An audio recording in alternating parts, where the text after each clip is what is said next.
Welcome to episode 68 of the Oddcast. I am losing my voice, so bear with me, but we're going to talk about what's happening in the UK after the death of Henry Nowak and the double standard. We're going to talk about the left-wing copium from Australian media as Pauline Hanson rises in the polls, and we're going to see what Topher's getting up to over in the US of A. So grab yourself a drink. I apologize for my voice. It's time for episode 68. I really hope that you're not expecting me to be the exciting part of this show. Like, we're going to find out what Topher's doing in the UK. I'm sitting in a freaking hotel room recovering from jet lag. That's what I'm doing, Carly.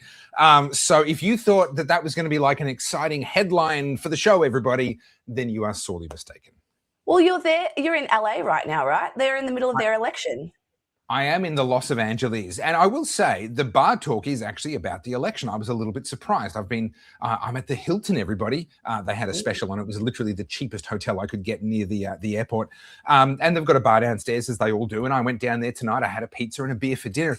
And literally the conversation around me naturally turned to the election, which was a little bit interesting. I've always been aware that Americans are more politically inclined. That idea of, we don't talk about politics doesn't quite apply in America in the way that it seems to in Australia. But I kind of saw it with my own eyes. It was interesting just listening to people talk, and people are being very, very careful. It is reminiscent of when I was here before the first Trump election in 2016. I was here in 2016, and listening to people talk, it was really funny because if someone was going to vote for Hillary Clinton, they would tell you up front. They would find a way to work it into the conversation. We've talked about this before. It's like they were vegans. They just had to bring it up somehow. I'm voting for Hillary Clinton. Even if it didn't fit in the conversation at all, they'd find a way to make it fit.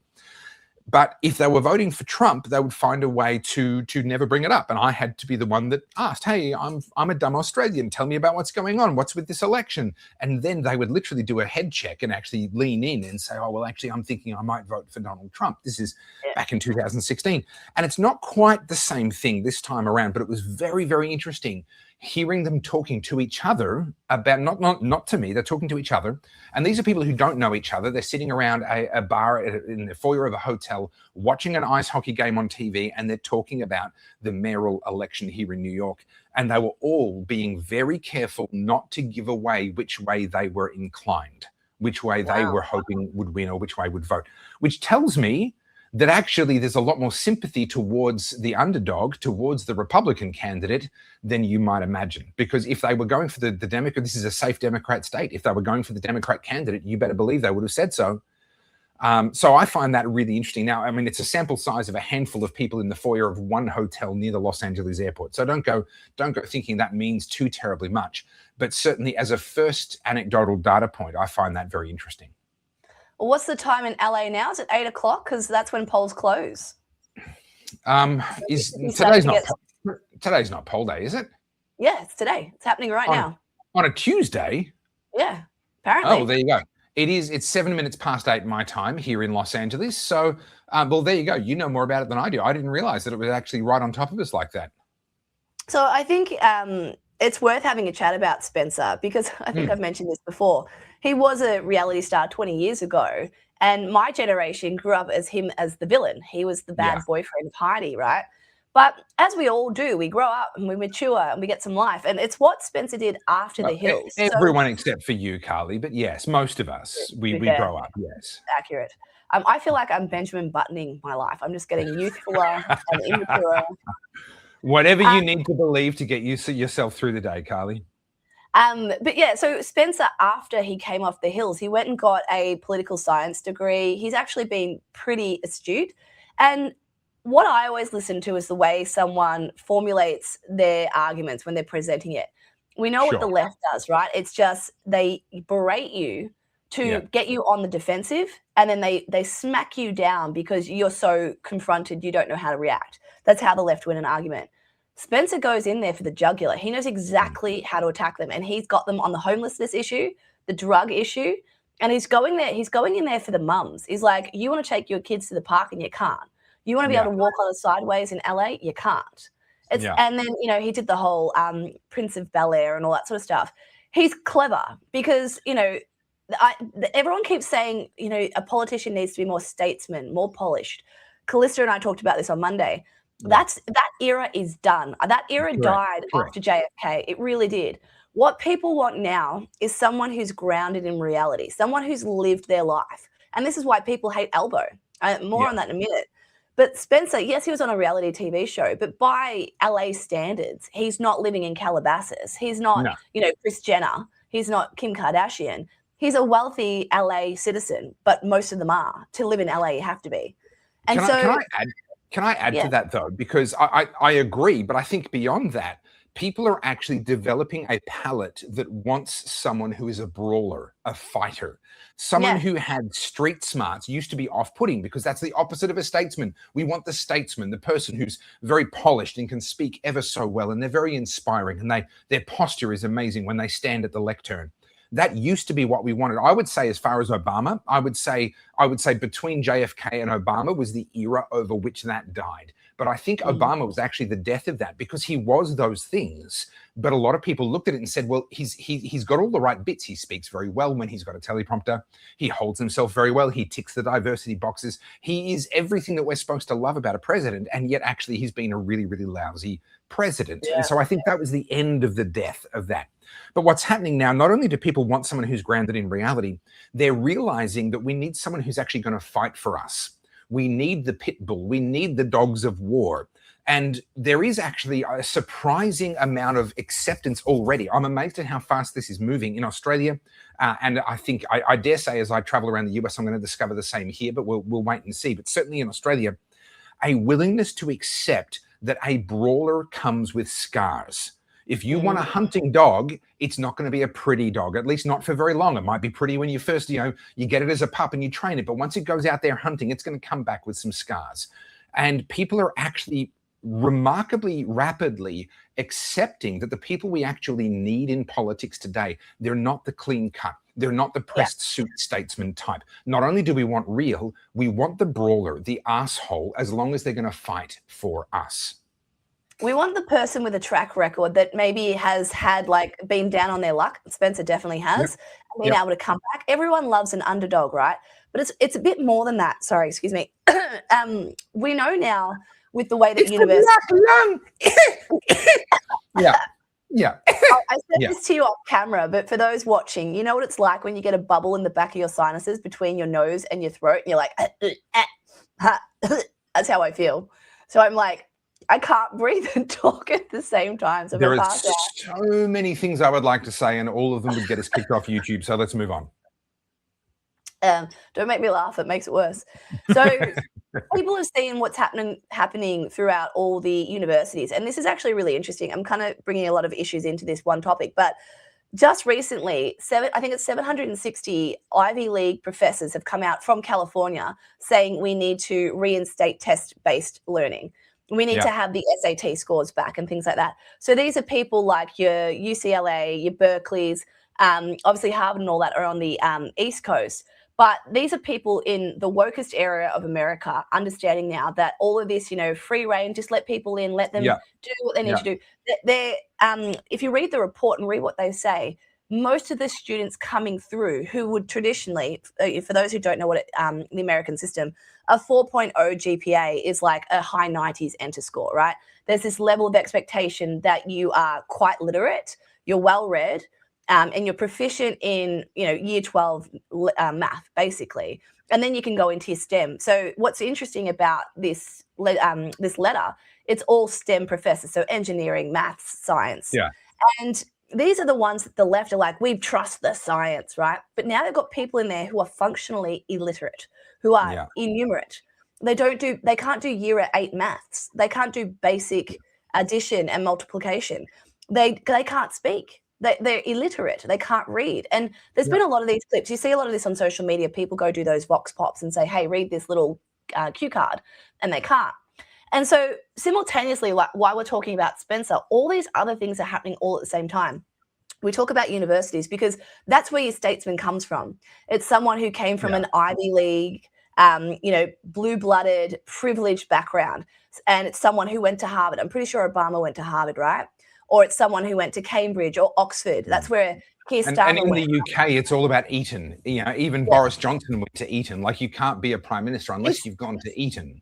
it's the prestige that's associated with these institutions, but we know what's happened to them, right? Like Qatari money's got in there, wokeness has got in there, and what they're putting out to the market, like we've seen, functionally illiterate people. So the role of the statesman's been flipped on its head. We don't get that anymore, and that kind of polish. Like I would put myself in this category.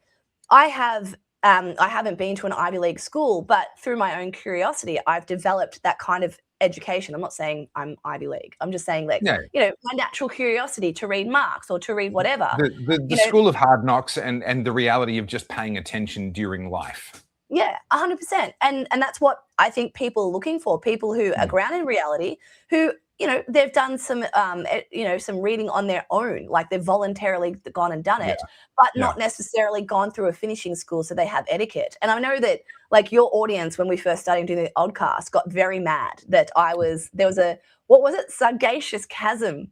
Sagacious chasm.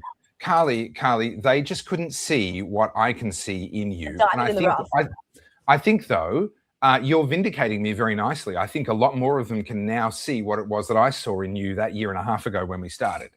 Well, so this is the thing, right? I'll use myself as an example because I think Spencer Pratt and Pauline Hanson, everyone sort of has their own recipe for this. But I actually did go to a private school. I went to a good private school, but I grew up in Sunbury and I traveled the world. So I had a very weird upbringing, right? I did the private school thing, but I was also a bit of a bogan. And so there's a relatability there because I'm not immediately like putting off your typical Aussie. It's like Adrian, right? Adrian grew up in Keilor, Adrian Portelli. Sure. Yeah. He's a Westie, like I'm a Westie. He might be a billionaire now, but he still has his roots. Like, Well, Adrian don't be fooled by the rocks that I got. I'm still Adrian from the block. Is that what you're saying? Yeah. J-Lo had it right. But, Adrian and I were having a giggle about how the original JB Hi-Fi started in Keilor, right? And that was around the corner from my grandmother. And, like, that's what we used to do. That's how you know you're OG, right? But now, obviously, as time goes on and you grow and whatever, people who expect polish from whether it's your political commentators, your journalists, what you're asking for now, if you want polish in today's world, is someone who's gone through the brainwashing, someone who's been indoctrinated, someone who's been... It's a cookie cutter. It's like, they went to Melbourne University. They worked at the ABC. They're a journalist. Oh, okay. Yes, but they're very biased, right? So it's sort of like you want someone now who's grown up in the school of life. I've heard this said a lot over here in the southeastern suburbs. I don't know if you ever got this, Topher, but apparently here, I'm too old for people to ask me this question now, but people care about what school you went to. I'm like, oh, yeah. Do they? I've never had anyone else. No, Melbourne is famous for this. This is one of the things that Sydney people will comment about Melbourne. In Sydney, it's all about the suburb that you live in. In Melbourne, it's all about the school that you went to. That's how you establish your social credit, your prestige amongst the wealthier suburbs, 100%. Yeah, okay. No one's ever asked me that question. I guess I've moved around too much. But, I think people are now realizing that, being politically astute doesn't necessarily come from going to these blue chip schools or, being in these wanky institutions. I think it's actually the real world. I think it's actually worse than what you realize, Carly. I've just come across something, and if I'd have known we were going to go down this path, I would have gone deeper into this. But let me give you the surface level slice that I have already gone down. The research has been done that's discovered now that the average mark in a US university is an A. Now, understand, the actual average should be a C. C is the mark you get if your work is actually average as a comparison to the whole of the body of work. You should get a C. Why is the average an A? Well, there are some non-charitable explanations and there are some more charitable explanations, but neither of them are actually good. So everyone's having this big argument. I've seen, Prager University and other big American groups get in on this argument, arguing which of these two explanations is right. And I'm looking at them both going, they're both pretty fucked up when you actually stop and think about it. So one possible explanation is that we're just that much smarter. We're that much more brilliant now. And so therefore... illiterate. Okay, there's two problems with that. Number one, the marking is done in relative terms, not against absolute test results. If the test remained the same and you were marked as an absolute against a possible perfect score, then that explanation would obviously make sense. But actually, the marking is highly subjective. It's done in relationship to your cohort, and so it's impossible, or it should be statistically impossible, for the average mark to be above the average. That should be statistically impossible, and yet it's happening. So explanation one doesn't make sense. Explanation two, and I've seen a lot of conservative groups and commentators jump on this, and it mystifies me because this is still not a good thing. The explanation number two is that educators know that the students are going to be judged and their future opportunities are going to be based on their score. I actually think that's only true to a very, very limited degree. I think universities dramatically overstate the importance of their own existence, but that's another argument for another time. So the argument goes that educators who care about their students will, on average, mark higher because they want to see the students do well and they know that those scores matter. Well, that might seem like an altruistic thing, but all they're doing, it's like printing more money. You debase the value of the money. Yep. If you print more A's, you debase the value of A's. If you give every single aspiring photographer who comes and does your master's degree high distinctions just because she had a pretty face and a nice smile, then you're debasing the value of a high distinction. Carly, present company excluded, of course, Carly. I'm not at all talking. I'm talking about America, Carly. This is about America right now. And for those that are wondering, if you're new to the show, Carly is a photographer who did a wonderful job in her masters and got HDs, but I couldn't help but have a bit of a go at her. So the reality, straight HDs. Oh, I'm sorry, straight HDs. I didn't mean to insult you like that, Carly. I'm so sorry. And so what's happening is the currency. So we already know that university degrees as a category are losing value rapidly. Yeah. It's no longer the arbiter of whether you're a worthwhile employee or not. And it should never have been, to be honest. I think today's view of university degrees is actually a much more honest one than the previous view in the 1980s and 1990s, which viewed them as some sort of proof of anything. But now the value of high distinctions and A's and getting good marks is just being devalued. The currency of universities is being rapidly debased. And I think that this is symbiotic with what you were talking about. We're no longer looking for the slick. It's the same as what happened in Instagram. For a little while there, we were all wowed by the perfect Instagram photos. We no longer are. We're no longer rewarding that in the same way that we used to. There's a philosopher I read a lot of called Byung-Chul Han. He's a South Korean guy and he writes in German. Anyway, he's a philosopher and he talks about this concept of the smooth, right? Which is postmodernism has basically smoothed everything. Everything looks aesthetically pleasing from the outside, but that smoothness removes any of the friction, any of the grit and the tenacity of being able to build something truly remarkable. You and I have talked about this. You see this in architecture, in music, in movies. We know this. Ben Affleck and Matt Damon went on the Joe Rogan show and they talked about how modern movies require you to dumb down the dialogue because they know people are absent-mindedly watching on their phone. And so if they don't state exactly what's happening in the dialogue, people won't pick it up. And it's interesting because Jay and I watched a modern Netflix movie a little while ago. It was Josh Hartnett, who I loved when I was growing up. I can't remember the name of the movie, but he's a serial killer and they trap him at a stadium concert. He's taking his daughter to go see this concert. They know he's going to be there and they trap him.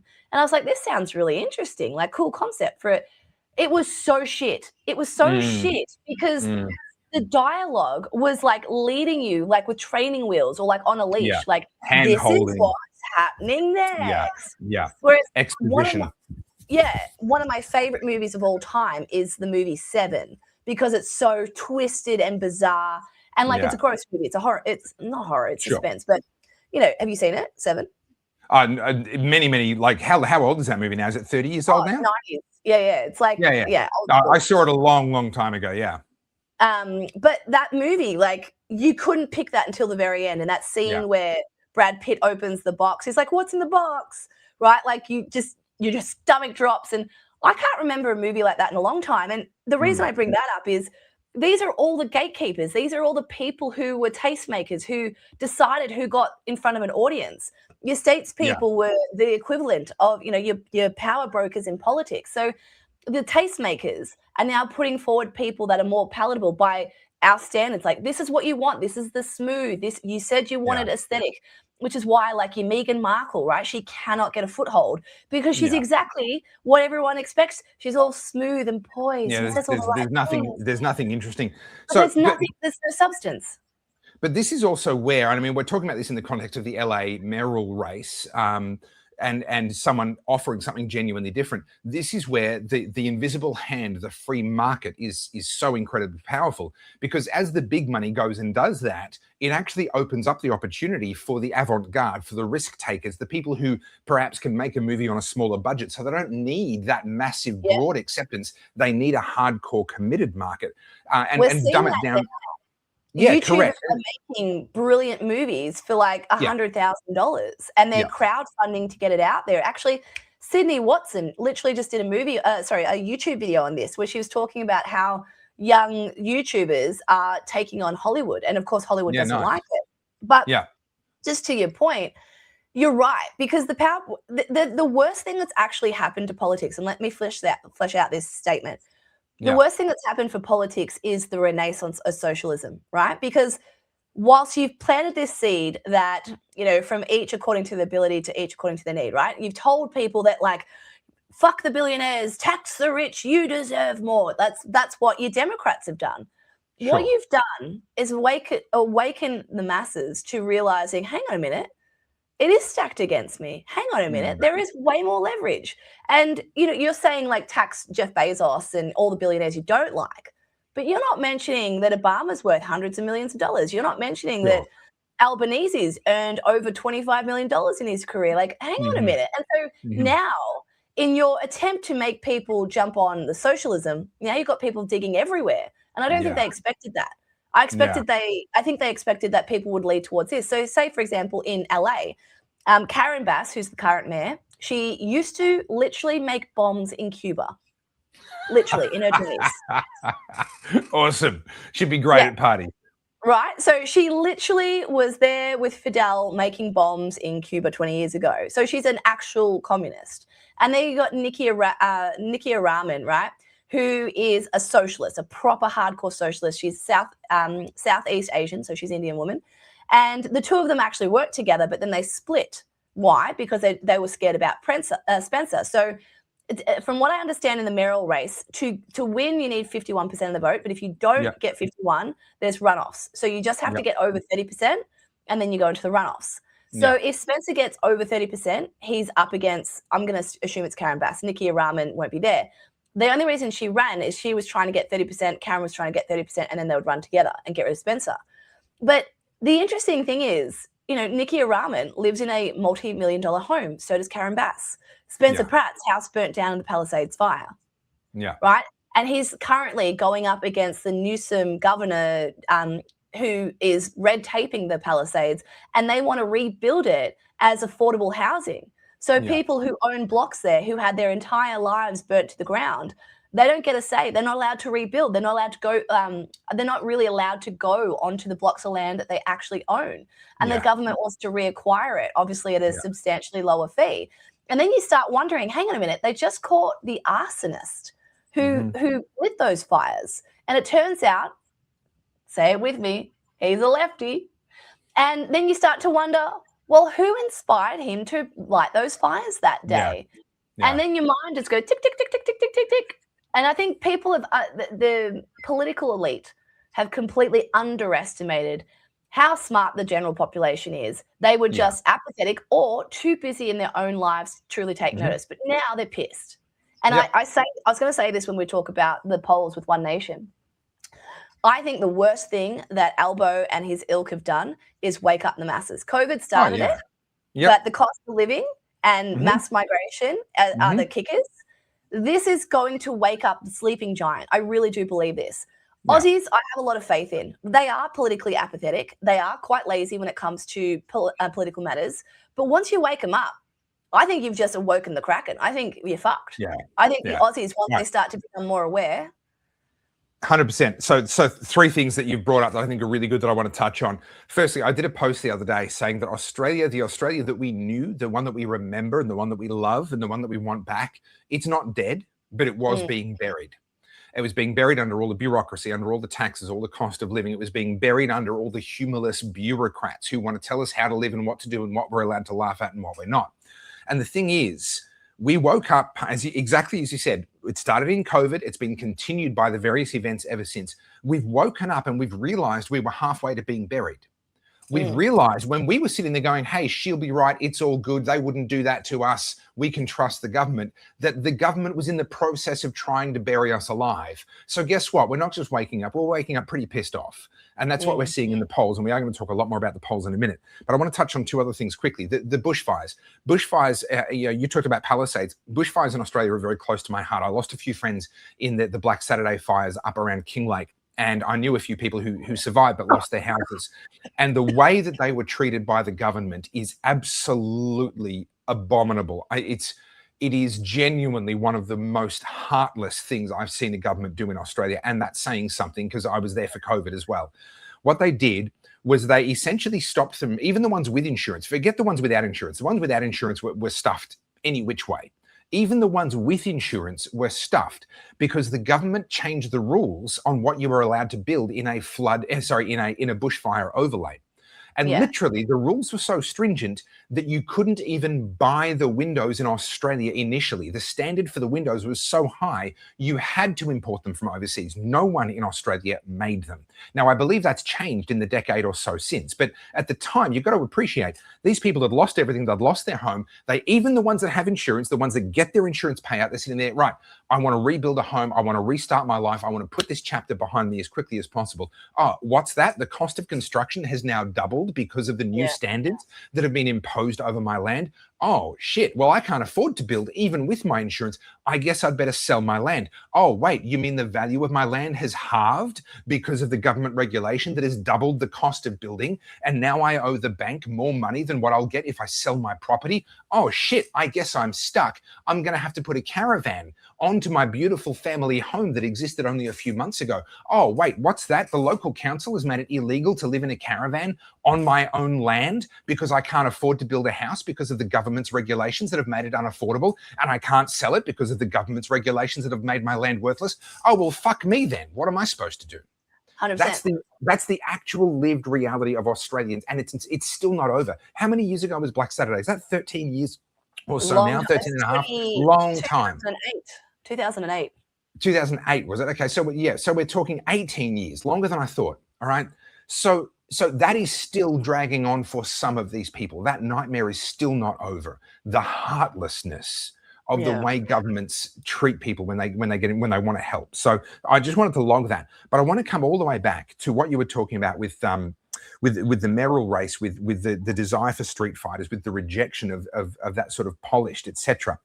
What we're watching now in Australia is really interesting on this front, because the Liberal Party are now doing a very polished version of one nation policies. Have a look at what Angus Taylor has adopted in the last, particularly in the last month or so, as he's now chasing the one nation party. And here's the thing, he can deliver it better.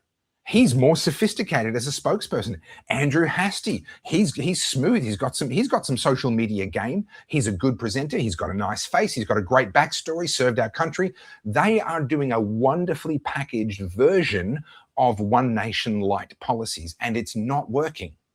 Why? Yeah. Because people can see through it now. That worked 20 years ago. It doesn't anymore. There's an authenticity gap. I've talked about this before, but I want to touch on it again. If you watch an old movie like Arachnophobia or one of these ones that scared the crap out of you when you were younger, watch it again now and realize just how rubbish the special effects are, right? They suck. There is nothing scary about these movies. It's awful. So why was it so scary back then? Well, partly you were younger, but partly also your palette for discerning special effects was not as well developed. You've spent a lot more time being exposed to a lot more special effects, and you can tell what's good and what's not much more easily than you could before. The same is true with politics and polish and lies. All of our palettes have become a lot more discerning. And so the Liberal Party is coming out and they're basically borrowing one nation policies. They're watering them down a little bit and then presenting them really, really nicely. And it's not working. Why? Yeah. Because the policy's bad? No, because no one believes the packaging. The polish doesn't work anymore. Yeah. 100%. There was a clip the other day, and I was just trying to find it. It was Sunrise, Barnaby Joyce, Tanya Plibersek, and Nat Barr were talking about the budget. And, Barnaby, bless him, he's not the most attractive man, is he?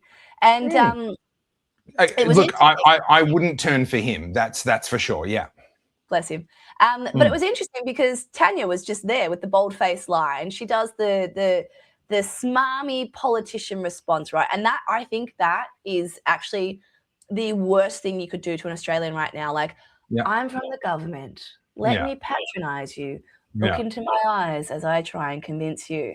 And that's what they all do. Albanese does it. Oh, I'm not going to buy into the culture war. I'm here to fight for Australians. That's, that shit. No one buys that anymore, right? Nope. And then you get Barnaby, who, to be fair, is a bit of a bumbling buffoon at times. He's like, oh, well, no.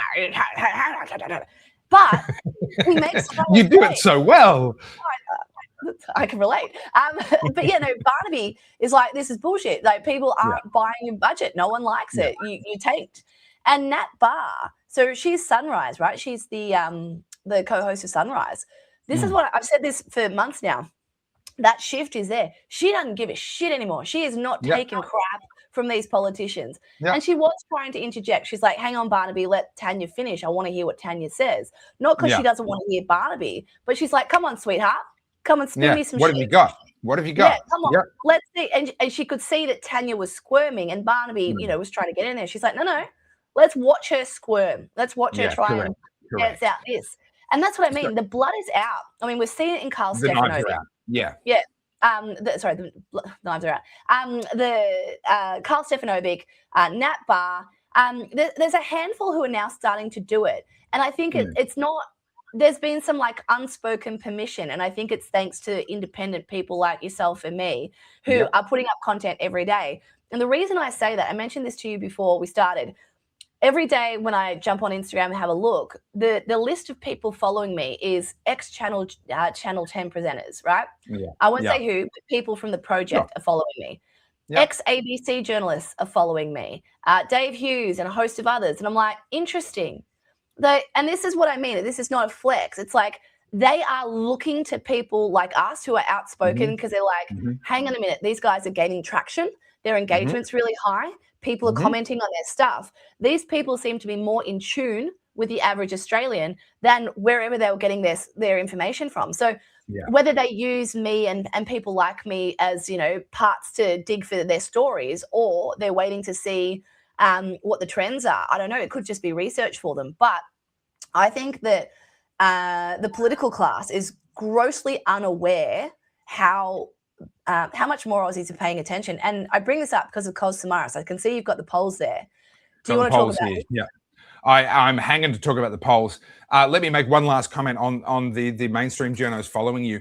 I think there is a growing realization amongst the mainstream journalistic industry that there are too many of them for what the industry can sustain. The industry is being cannibalized by people like you and me. And unlike the old paradigm where you had to get through a gatekeeper, you had to get the job, work your way up from the bottom, blah, blah, blah, the new media space is purely on merit. If the audience likes you, you grow. If the audience doesn't, you don't grow. And what they've realized is they're not competing against each other to try and climb the same ladder. They're competing against an entirely new ladder. And many of them are actually looking at us going, at some point, I'm going to have to switch ladders. This ladder is the old ladder. And I now need to start looking and researching and understanding, how does this new ladder work? But not only that, I think this is actually worth talking about because I spoke to Callista on Monday, right? She did a great job. You backstabbed me. The bed wasn't even cold, and you just got some other chick in there just because you needed to fill the hole in your heart. I know, I get it. I hear you. People were very impressed with your transition. They were a bit shocked. That was so good. I scrub up all right, don't I? Yeah. You aged backwards 20-something years, and you came out blonde. Yeah, and I came out smarter as well. Turns out. But Callista, she was sharing her journey, right? She's 25, and I said to her, I'm like, she went to Monash Uni, so she followed the same trajectory as a lot of other young Gen Zs. Yet she's come out with a very conservative head on her shoulders. Like, she's more conservative than me. I would say she's like your traditional conservative in a great way. And I said to her, how did you manage that? How did you, like, Monash University is incredibly woke. And she said it came to, it's a values thing for her. The more she got told what to think, the more she rebelled against it, the more she resented it. And that's what uni does. You will think she's a contrarian. She's a contrarian. And so, and what's even better is obviously she's got a very loving home. She, she's got a great family around her, and I think that helps, a good support system. And she went, fuck it. I'm just going to put videos out there. And she does. And she puts 2 or 3 out a day. And over, I think it's 6-7 months, she's amassed over 100,000 followers. And it's amazing because she's young. She's a girl. And she's got such a good head on her shoulders. And anyone that's in the political elite, or anyone that's in that sort of mainstream media sphere, would be looking at her as an outlier going, oh, she won't last. I beg to differ. The barrier to entry now to do this content is so low. Like, we can go and buy microphones for $190. That's literally what's powering me today. It's not that, and because that could be interpreted as being demeaning to Callista or to others that are working their way up, and there are others that are out there as well. I think people's success is assured for a very different reason. It's because the gatekeepers are no longer the ones who decide who lasts. The oh, he won't last, she won't last thing used to be valid when there was an ideological monoculture being enforced by gatekeepers. Who decides who gets the job? Who decides who gets promoted? Who decides who gets the primetime slot? There were gatekeepers all the way through, and they were largely skewed to the ideological left. So someone on the ideological right wouldn't last. I discovered that when I studied acting. And I've told the story before. My acting coach, who's a woman who I very much respect, a titan of Australian television, was personally coaching me along with some others for a year. And she said to me, Topher, you need to learn how to run with the pack for a while. And what she meant was stop being different. You're hurting your career. You're correct. Shut your mouth and just fit in. And of course, I wouldn't. And so I never pursued the acting in the end. But that mantra of, oh, he won't last, she won't last, used to be valid because these people's survival depended on the gatekeepers. This is why, Carly, you and I talk about the gatekeepers and the fall of the gatekeepers so much, because it is seismic. Now, this industry rises and falls on merit, not on ideological conformity to the gatekeepers. And that change is something that a lot of the mainstream media still haven't quite wrapped their head around yet. Yeah, and look, that's what I mean by the barrier to entry is really low now. Traditionally, you did need to have a journalism degree, or you needed to be of some kind of pedigree. You needed to know someone. That's bullshit now. If you're charismatic enough to be able to put a video together and pop it up on the internet, and when I say the barrier to entry is really low, I don't just mean the equipment. I mean CapCut is free. You can literally film something on your phone, shove an overlay on it, and upload it to the internet. Like. And by the way, if you want to do really complicated videos, the paid full version of CapCut's like $15 a month or 18, whatever it is, some nominal amount of money, and then you've got access to all the effects. So even if you don't want to use the basic stuff, you want to go full on. Like I'm recording right now on a DJI little handheld Osmo 3 that I bought for I think $450 or something like that. I've got a lapel mic that I bought, the good one, the latest one, the smallest one. This set me back I think $300. If you buy a generation old, you can shave $100 off each of those items. I don't have, I'm just literally using a desk lamp right now, but I've got in my luggage with me one of those Amaran lights, the video lights with a softbox and a really lightweight stand. I've got an entire production studio with 2-person microphones, single camera, single light with a softbox, and an editing suite in the form of the laptop that I'm using right here. And barring the laptop, which is obviously more expensive, everything else combined is under $1,000. Yeah, right. And that's what I can travel to America. My suitcase was 22 kilograms with 2 suits plus 2 extra pairs of pants and 6 t-shirts and a bunch of other nonsense in it, plus all the production gear. Like this is when I sorry, can I rag on this for a second, because people don't understand just how much easier it's gotten. I'm just going to go off screen for a second. And all right, you do what you got to do. When I traveled to the US, with a camera crew in 2000 and gosh, I want to say 2012. I did the 50-to-1 project. I interviewed a bunch of, Professor Fred Singer and Christopher Essex and Dr. Christopher Essex and Marco Morano and just a bunch of amazing people. Who was the author who wrote The Delinquent Teenager? Oh gosh, she watches my stuff from time to time. She's going to be very disappointed that I've forgotten her name. She's Canadian. Amazing. I had the privilege of traveling and interviewing these people for the 50 to 1 project. This was a project about Julia Gillard's Not a Carbon Tax and the futility of Australia trying to penalize ourselves for emitting carbon dioxide. And in order to do that, I had to travel with 2 crew members, not actually because I needed 2 crew members with me on location in order to film. I could have had one person manning all 3 cameras, listening to the audio, no problem whatsoever. But I needed a second person because we had too many suitcases. The combination of the tripods, multiple light stands, multiple lights, multiple cameras, multiple lenses per camera in order to interchange depending on the size of the space that we were filming in, and all of the related gear, the laptop that I had, the external hard drives that I carried in order to back up gear and do redundancies immediately. You put it all together, I needed 3 people so that we could distribute our luggage, the production equipment across our luggage, and even then I still paid for an extra suitcase just full of gear. Now, and okay, it's a different kit. I don't have 3 cameras, but frankly, I could, and I'd still be under my weight limit.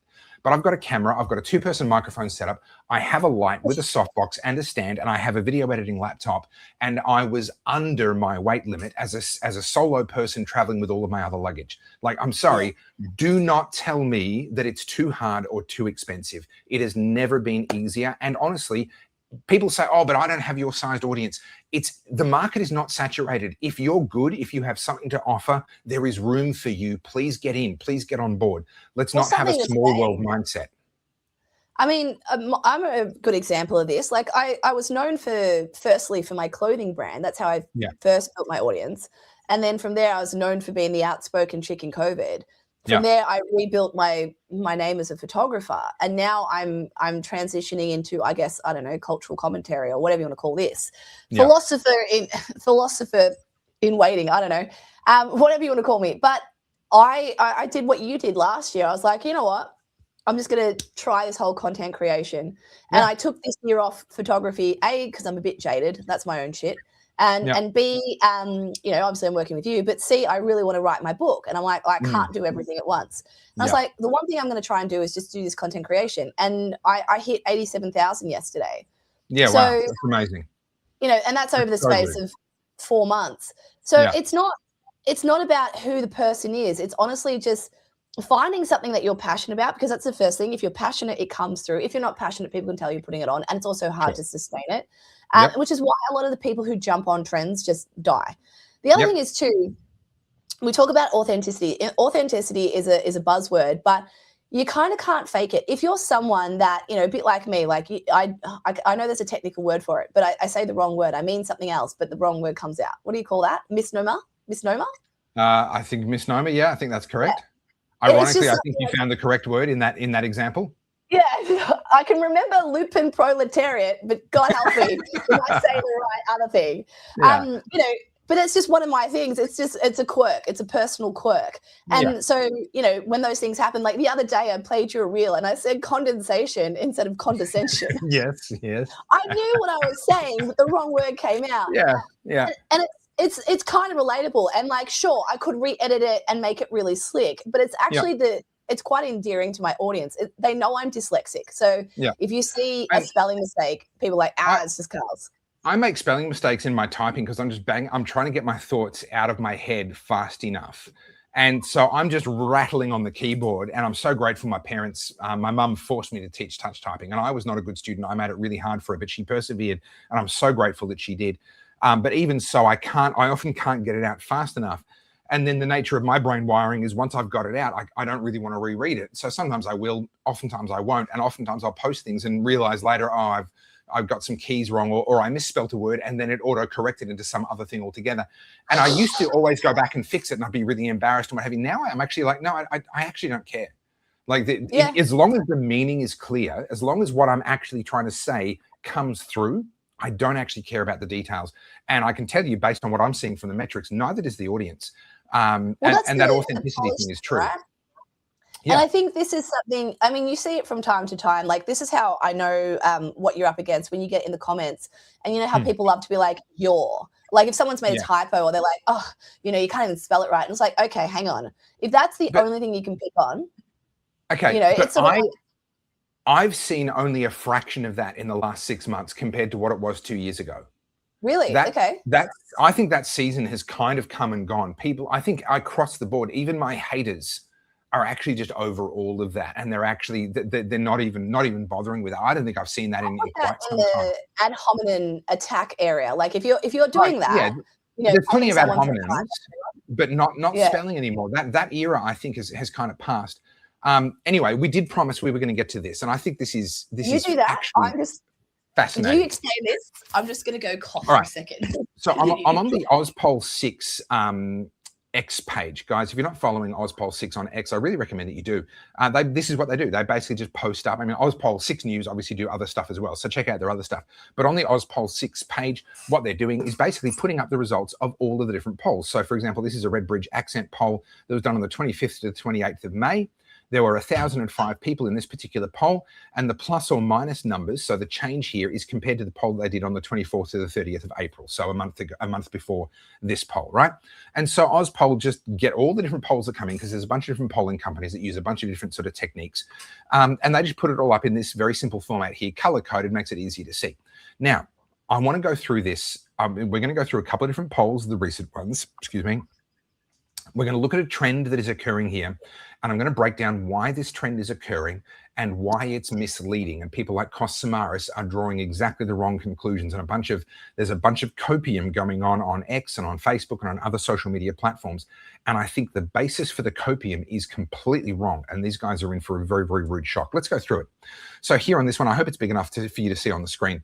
We can see that the latest federal voting intention from Redbridge. So remember, there are different polling companies. So this is the Redbridge accent poll from late May, shows One Nation on 31% up 4%, ALP 28% down 3%, LNP 20% down 2%, and so on.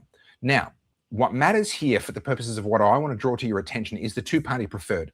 So ALP 51%, LNP 49%. Now, this is really interesting to me, because if you were just to do a simplistic thing, which this is not valid, let me be clear, this method is not valid, but there are people doing this. Just add One Nation to LNP, 31% plus 20%. Well, surely that's 51%, right?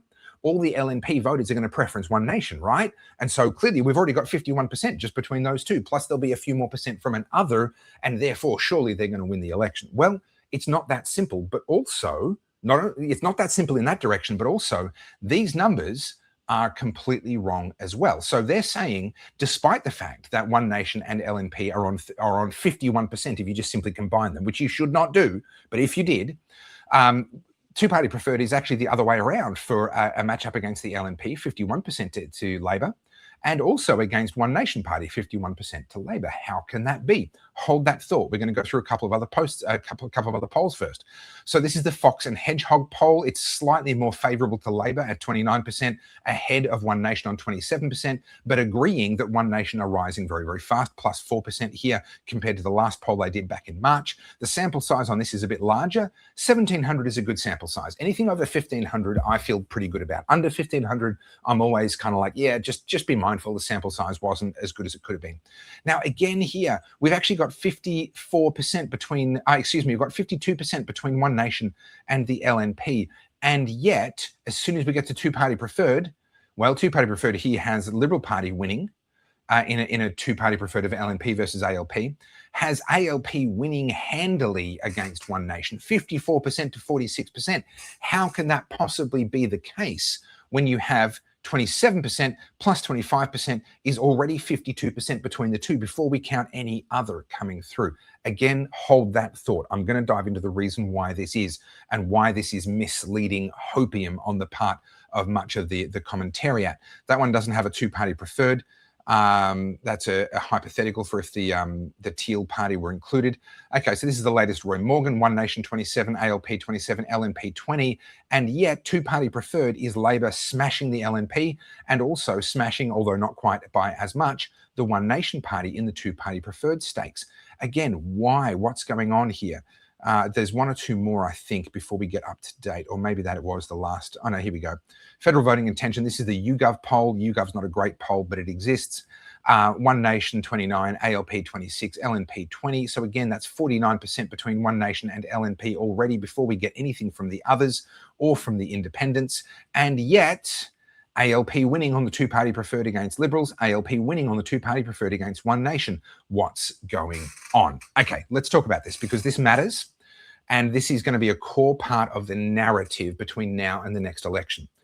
The reason why this is happening is because the pollsters, when they try and calculate the two-party preferred, what they're trying to do is guess where the preferences will flow. How do you guess? Well, they just do it on the proportions from the last election. So when, for example, in a seat where they're looking at it going, okay, the Liberal Party will be eliminated and the last two will be Labor versus One Nation, where will the Liberal Party preferences flow? They're looking at how the Liberal Party preferences flowed in 2025 at the last federal election, because that's the last data they've got. I don't blame them for doing it this way. It makes sense. It's the only data they have. But here's the thing. In the year and a bit since then, people's primary voting intentions have changed radically. We've seen One Nation go from 6.6% to touching 30%, 25 to 30% in all of the polls. It's a 5x multiplication of their primary vote. Now, there are going to be people who still won't vote number one for One Nation, but they'll put them at number two, who would not have before. So preferences are not going to flow the way they did at the last election. We know they're not because we can see the radical shift. We just haven't had the chance to see the radical shift in the preferencing data yet. And that's just how it is. There just isn't more up-to-date data. So all of these polling companies are doing their preferences based on how people preferenced back in 2025. And there would have been a lot of people, in fact, there were a lot of people, around about about 30% of Liberal National Party voters put Labor above One Nation because One Nation was that little racist party over in the corner over there. Well, One Nation's primary vote has gone from 6.6% up to 25+% since then, and their preferencing above Labor will probably show a similar multiplication, will probably show a similar growth. So I expect that when the next actual election comes along, the preference flows to One Nation are going to be considerably stronger than what these polls are currently presuming. So what's happening right now is a lot of left-wing commentators, Kos Samaras has got this fabulously wrong. You and I have talked about him before.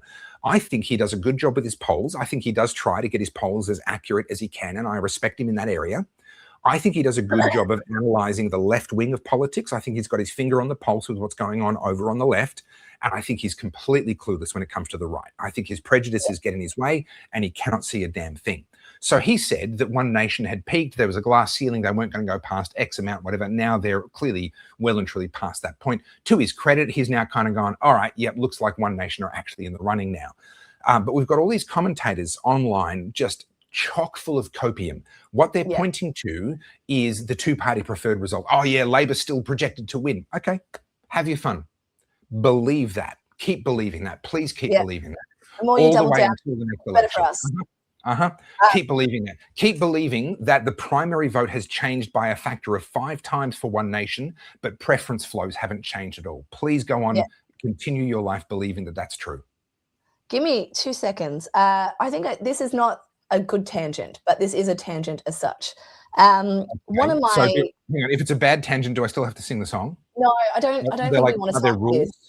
Okay. No, I don't think this is what we want the tangent to be. But last night, one of my dogs, bless her cotton socks, clearly ate something she shouldn't have and knew that I too was sick. And she's like, you know what? Mum's sick.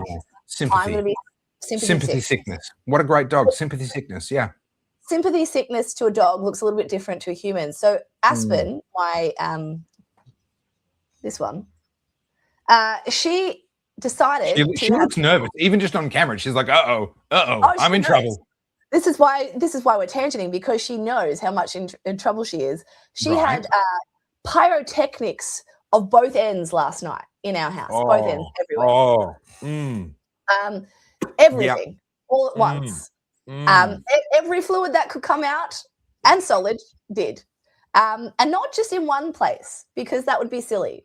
Aspen is more of an artist. She's a bit more of a Jackson Pollock Matisse.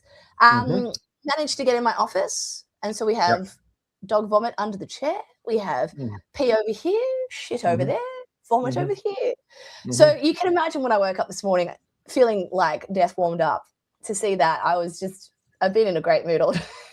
But she's just sitting here. She keeps licking me. She's like, "Oh no, I'm in trouble. Don't not love me anymore." So I'm not trying to one up you. I'm trying to empathize with you because I've been there, and luckily my dog survived. But there were thoughts going through my head that were not good. I woke up one morning and went to move the doona, and my hand hit something cold, wet, and sticky, and that's never a good start to the day. Discovered that the dog had puked on the bed. At least I think it was puke, but I tell you what, it was very, very difficult to tell the difference by the time all was said and done. So then I mumbled some things under my breath, and I went to pull the doona off my sleeping wife and begin the process of cleaning up the mess the dog had left. And then I stepped in something on the floor at the foot of the bed. I looked down, and that was another nondescript fluid. And then as I went to clean myself up, I began to realize, hang on, there's a patch on the floor of the hallway and so forth. I'm not making this up. In the end, there were 14 discrete locations where fluids of some variety had gone, including, and this is how you know it was premeditated, including into the tracks at the bottom of the sliding doors at the back of the house. Right? That's on purpose, because when you try and get that out, it just goes through the little drainage holes that are designed to get water out of the house, and it's stuck in there forever. You are never getting that out. The dog lived just through no fault of my own. And we do still have that particular part, but I understand what an awful way to start the day that is. And I'm amazed that Aspen is allowed to lick you at all, to be quite honest. Well, so this morning, G obviously knew I was sick, and he's like, "I'll just let you sleep." And he obviously neglected to tell me, because he's like, "She doesn't need to know about that right now. She'll work it out when she gets up."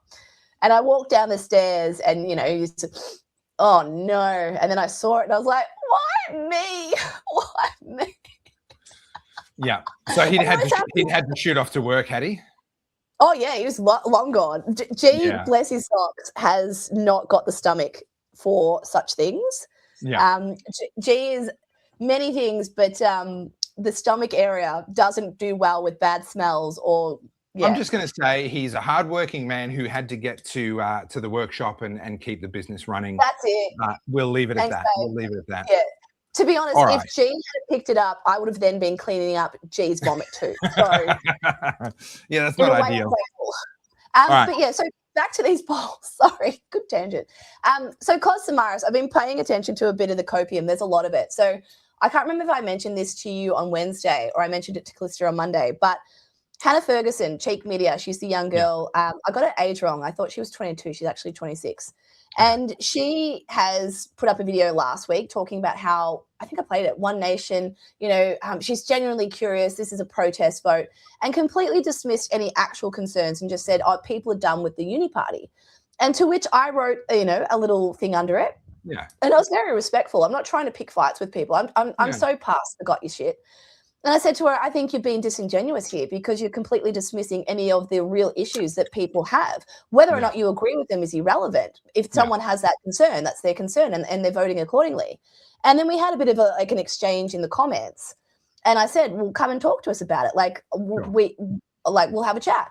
And she, in the comments, she's like, "Yeah, we'll have a chat." And then I sent her a DM, and of course, she's never followed up because that's what they do. Yeah.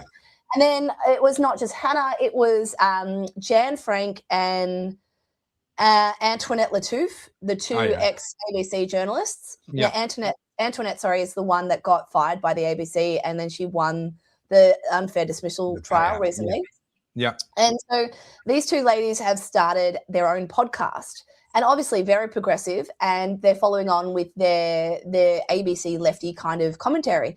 But what was so interesting about it, right, is they present themselves exactly what we're talking about, the statesmanly-like approach. Very poised, very considered, and they're slow with their words. And this is something I get told a lot. You talk too fast. And that's just because my brain's like, trying to get it out. What I've realized is that journalists and professional commentators are told to slow it down and to allow words to breathe and things like that, right? And so I was watching it. I was like, hang on a minute. This is actually like a level of, like, it comes across sophisticated, but it's worse than that. It's actually quite malevolent. They're emphasizing certain words to make you agree. Basically, they're like, racist. And then they give it some air around it and things like that. So they were talking about One Nation, and they were talking about the Australian Financial Review, because the AFR are actually quite lefty. And they've been very lefty for a while, like many of they're these. part of the Fairfax stable, aren't they? Yeah, they are. Yeah. And they've done a lot of puff pieces for the Labor politicians. But they put up something recently, because it's undeniable now. If these publications aren't talking about One Nation, they're actually losing their credibility. It's undeniable that they're in contention.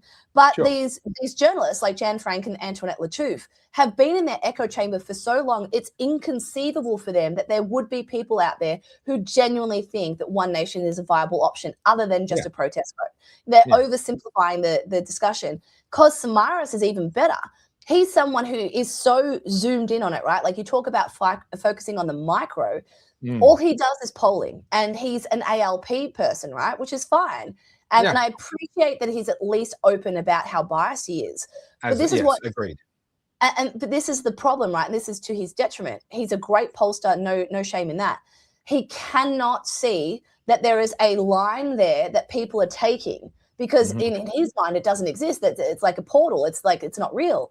But the people who are choosing One Nation aren't disenfranchised. They're not stupid. They're not rednecks. These are people who are like, enough of this shit. Correct. Enough. Correct. Stop patronizing me.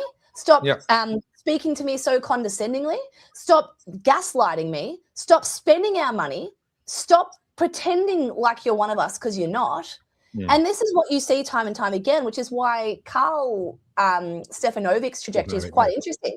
He's a very wealthy man. Carl is not short of $1, but he presents himself as an Aussie man, right? Like, I'm going to drink a can of 4 everyday knockabout. And maybe that's how he grew up. I don't know if that's how he grew up.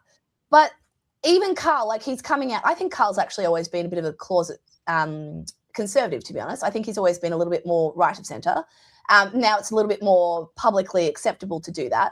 But watch people who don't like Carl, ignore them. But the people who are quite harsh on Carl are saying the exact same thing. You are not one of us. Stop trying to pretend you're one of us. And so where Jan Frank, Antoinette Lattouf, Carlz Samaras, all of these people are going to fail is, again, you are not in the room with the real Australians who actually have genuine concerns. You're not in the room with the parents who are looking at all this trans shit coming into schools and going, we don't want this. You're not the young millennial couple who's trying to buy a home, who's going to an auction and it's full of migrants, right? Like, you can say, oh, these are fringe issues. These are small issues. They're one-offs. They're not. To the person who that particular issue is perturbing them the most, it's not a small issue. So, sorry, go. Can I pick up on this "you're not one of us" kind of concept? Because sometimes it can be valid, but a lot of the time, actually, I just don't think it is. I just don't think it's valid. The lawyers that have worked on behalf of immigrants and refugees to try and get them into the country were not themselves immigrants or refugees. Does that mean they can't help the immigrants and refugees? Like, if the left want to say, oh, you're not one of us, or if the right want to say, oh, you're not one of us, like, at what point do we draw the line on that? See, there's a funny anecdote. I believe this to be true, but I actually haven't verified the story. It's just one of those stories that I've known for a long time, that there was a guy in England who believed that he was the unluckiest man in England, and he'd failed at business. He'd failed multiple times. He failed in relationships. He was just a failure in life. And so halfway as a joke, when he was drunk amongst friends, he started a club for men who were just failures. And this is for English men, British men. I believe this was during the 1800s. And they put it out there. They publicized it in a newspaper. And the club became so successful that he was barred from his own club by his own rules because he no longer qualified as a failure anymore. And there's a weird thing that happens. Okay, let's take me, for example. I'm in the US right now spending my own money in the hope of cracking the US market so that I can grow my audience size, I can get more viewer revenue, I can sell more books, I can sell more t-shirts, have more budget to build a bigger team, expand my audience, expand my voice, and build a better operation. At some point in time, people are going to be able to point to me and go, oh, well, he's not one of us. You know, if I'm actually successful in what I'm trying to do and building the size of platform that I'm trying to build and get my voice into the places where I'm trying to get my voice, people will be able to look at me and say the exact same thing. But at some point, we have to realize someone doesn't have to be in exactly the same circumstance as us to fight for us on our behalf. Now, that doesn't contradict what we said earlier about authenticity, about someone being willing to fight for us. Those are actually two different things. Someone who's willing to fight for you doesn't have to be in the same circumstance. And in fact, them being in a better circumstance might be the very thing that allows them to fight for you, right? I wasn't going... Sorry? Do you know what you sound like? I don't know. You read that? I can. I sound like Lenin, do I? That sounds like something Lenin said. Well, you heard it here first, everybody. My cover has been blown. I've been a closet Marxist this whole time. No, it's just funny. I've literally just started reading this again. I read this years ago. Look how thin this is. This is Karl Marx. Yeah. Right? I read that in like an hour. But it's interesting because what you're saying is true, but it's also, we're actually already seeing that from the left, right? They're saying that you don't know how oppressed you are. You don't know how racist everyone is. We need to tell you. And that's, is it the Vanguard playbook where they say that the proletariat doesn't know, so you need someone, because remember, Lenin was a man of wealth. He came from a wealthy middle class home. He's like, you don't know, young proletariat, how oppressed you are. I will tell you. So there is an element of that. But anyway, I just thought it was funny. Yeah, and okay, you need to be careful who you trust, and you know there are people who will try and take you for a ride, like Albo, who will wear his "My mum was in commission housing" on his sleeve as his proof that he's one of us, when he's never actually lived that life or experienced that really for himself at all. But if we exclude anyone except those in our circumstance from being able to fight for us in our circumstance, then we're actually excluding most of the people who could make a difference. The example I was about to give is, you know, I was in a very privileged position during COVID because my wife's business was already set up to operate online. She's a mortgage broker. So she was able to keep her business operating. I was not personally, and my family were not as a family, in the same dire financial straits. It wasn't good, don't get me wrong. It was a tough time financially as well as everything else, but we weren't in the same dire straits that others were. Were it not for that fact, would I have been able to stick my neck out the way that I did and risk the legal costs and the lawyers' bills and who knows what else that was going to come with that? I'm not sure. I don't know. Obviously, reality is reality, and a counterfactual is only a guess. But I was in a somewhat privileged position that was a better circumstance than others. And if other people had come along and gone, you can't fight for me, you don't know what it's like to have no income whatsoever, your wife's business is still functioning. Well, sorry, how does that help anybody? How does that serve the bigger purpose of getting anything done? So I just kind of want to throw a caution in there to say, just be a little bit careful about the whole, you don't know, man, you weren't there kind of platoon thing. It can be true, but also it can be very, very destructive and can drive a wedge between you and allies who are on your side, but whose circumstances are different or better than yours, you know, not because they've done anything wrong, not because they're evil, and it doesn't mean that they don't care. Well, there's also that same argument, right? Like some days you are the pigeon, some days you're the statue, right? Sure. And there might be days where, you know, COVID is a perfect example of that. I did terrible in COVID. I had a terrible time. But then coming out of COVID, I think because I had such a terrible time and also what happened, I had like this fire in my belly and I just went, boom. And like 2022, I don't think I've ever worked that hard in my life. It's the most money I've ever earned in a year. And I flogged myself stupid, unsustainable, completely unsustainable. But I had a fire in my belly and I had a point to prove. A little bit like 2025 was not sustainable, but I proved a point and I proved a business model that I'm now working to refine. Yes. Yeah. And so, you know, that kind of actually, those things are so important, you know, those tumultuous ups and downs. And this is something, I mean, I'm sure you get this too. I get a lot of this in my DMs, people saying, I wish I could do that. I wish I had that. I wish I had this. Yeah. And which I'll say to people, like, I'm not trying to make myself look like a martyr. Please don't think that. But, you know, I had a clothing company, right? And it went into liquidation in 2019. And then it just so happened that COVID started. I could not have foreseen that. And to be honest, if I had have known COVID was coming, I wouldn't have liquidated it. It could have kept going. But, you know, and then COVID happened and then 2 years locked at home. I spoke up about COVID and then got nationally humiliated, right? Mm-hmm. You don't get much more rock bottom than that. I mean, to be fair, I wasn't homeless, but I was like on the precipice. And so there's two things that can happen that moment, right? One is like, woe is me. Sure, you can have, and there's definitely a period of woe is me. Oh, yeah. But then the choice is this: either sit there in the shit and smell like shit for the rest of your life, or clean the shit up. They're your options. It's like sit there or don't. Pick one. Yeah. No one's going to fix it for you. And I'm not saying this to be a pep talk, but there's so much resentment on the young Australians who feel like they're being given a bad deal because of the boomers, right? Yeah, I get it. We're all in the same boat. But are you going to sit there and fucking whinge about it for the rest of your life, or are you going to do something about it? There is always opportunities. And I think that's why you see people doing things like, people are picking up their phones and building social media followings because they're finding different avenues. It's available to everyone. It's just really comes down to how much you want to do it. But the other thing I'll say is this. I talked before about the political class not being aware of what they're awakening in people. There's only so long you can crush people, right? And you know that whole cliche that pressure makes diamonds, right?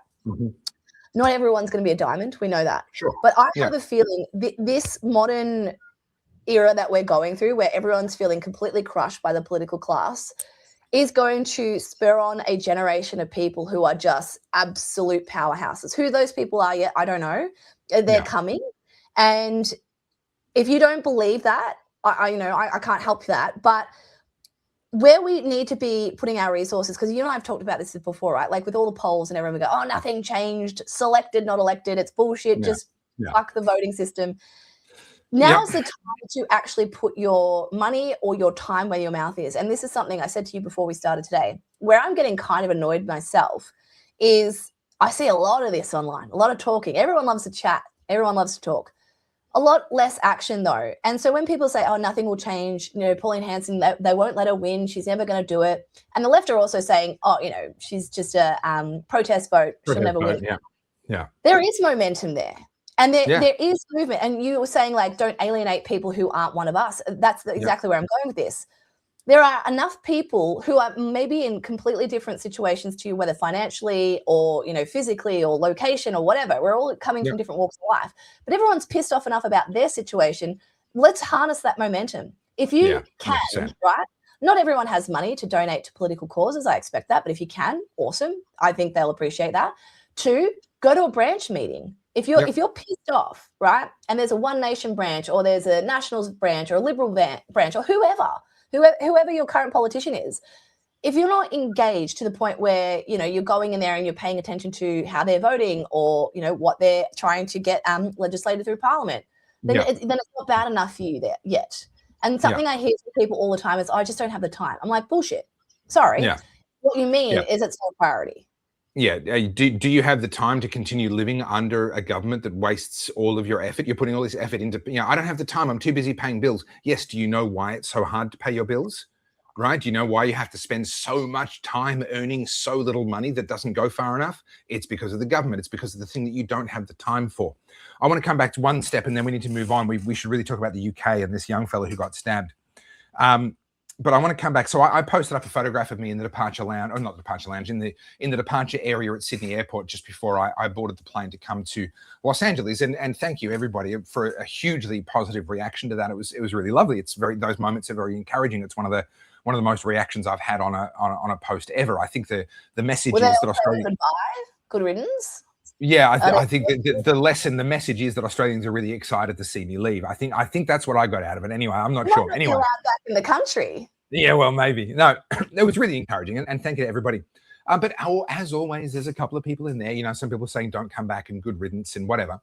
But there was one person that was really interesting that got in there and said, I did all the same things as Topher, but the algorithm smiled on him and it suppressed me. And I wonder why. He must be controlled opposition was essentially the undertone of the thing, right? And I look at these things and I shake my head. Sorry? I said, maybe he just sucked. Well, this is the thing, right? Was I amazing from my very first video? Well, I was better than average on my I was better than the average first video on my very first video because I'd been around television for years already up to that point in time. So I had some skills to invest in that very first video. And also back in 2009, the standard was a lot lower. The competition was a lot lower. Maybe if you're just coming in off the back of COVID and you're measuring yourself against someone who's been doing it since 2009, maybe there's more of a difference than what you realize. And I don't say that to be arrogant. I just say that as someone who I've done my 10,000 hours. For those of you that read the books about self-development and business and what have you, I've done my 10,000 hours.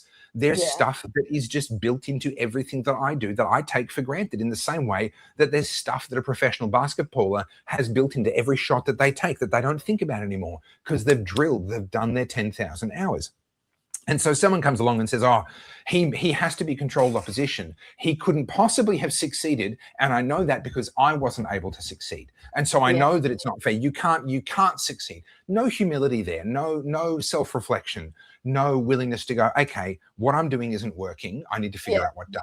Here's the reality for everybody that's thinking about starting out. And I want to encourage you to do it. Right? Do it, please. We need more voices. We are nowhere near saturation point. Everyone's like, oh, everyone's got a podcast these days. Yes, most of them suck.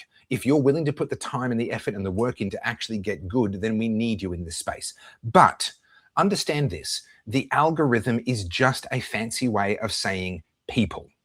All the algorithm does is watch people's behavior and prioritize content according to which pieces of content people are responding to. The algorithm's agenda is very simple: to keep people on the platform. Every single platform, the algorithms vary in what they do and how they do it, but fundamentally their job is the same. Keep people on Instagram, YouTube, Facebook, X for as long as possible. That is the algorithm's job.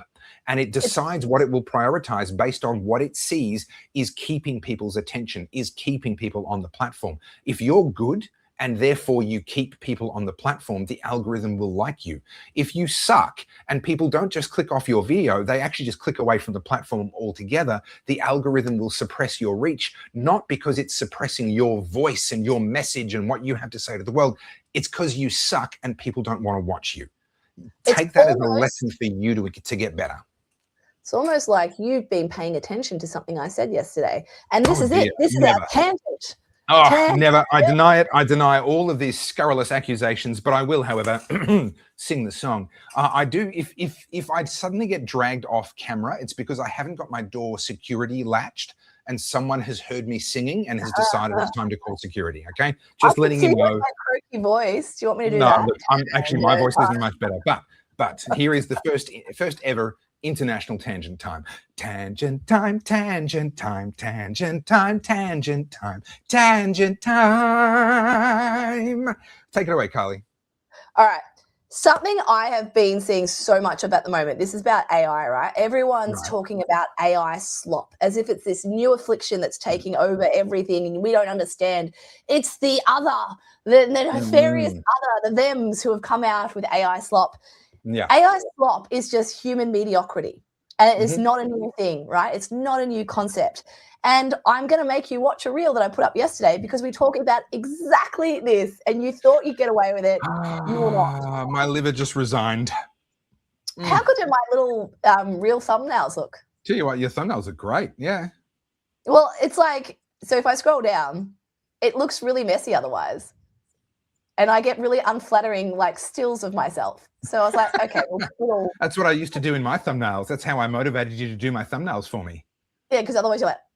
Yeah, because otherwise I would always make sure I got you at the most compromising possible moment. And you did. And you did. And I was good. I'm not good at many things, but I was good at that.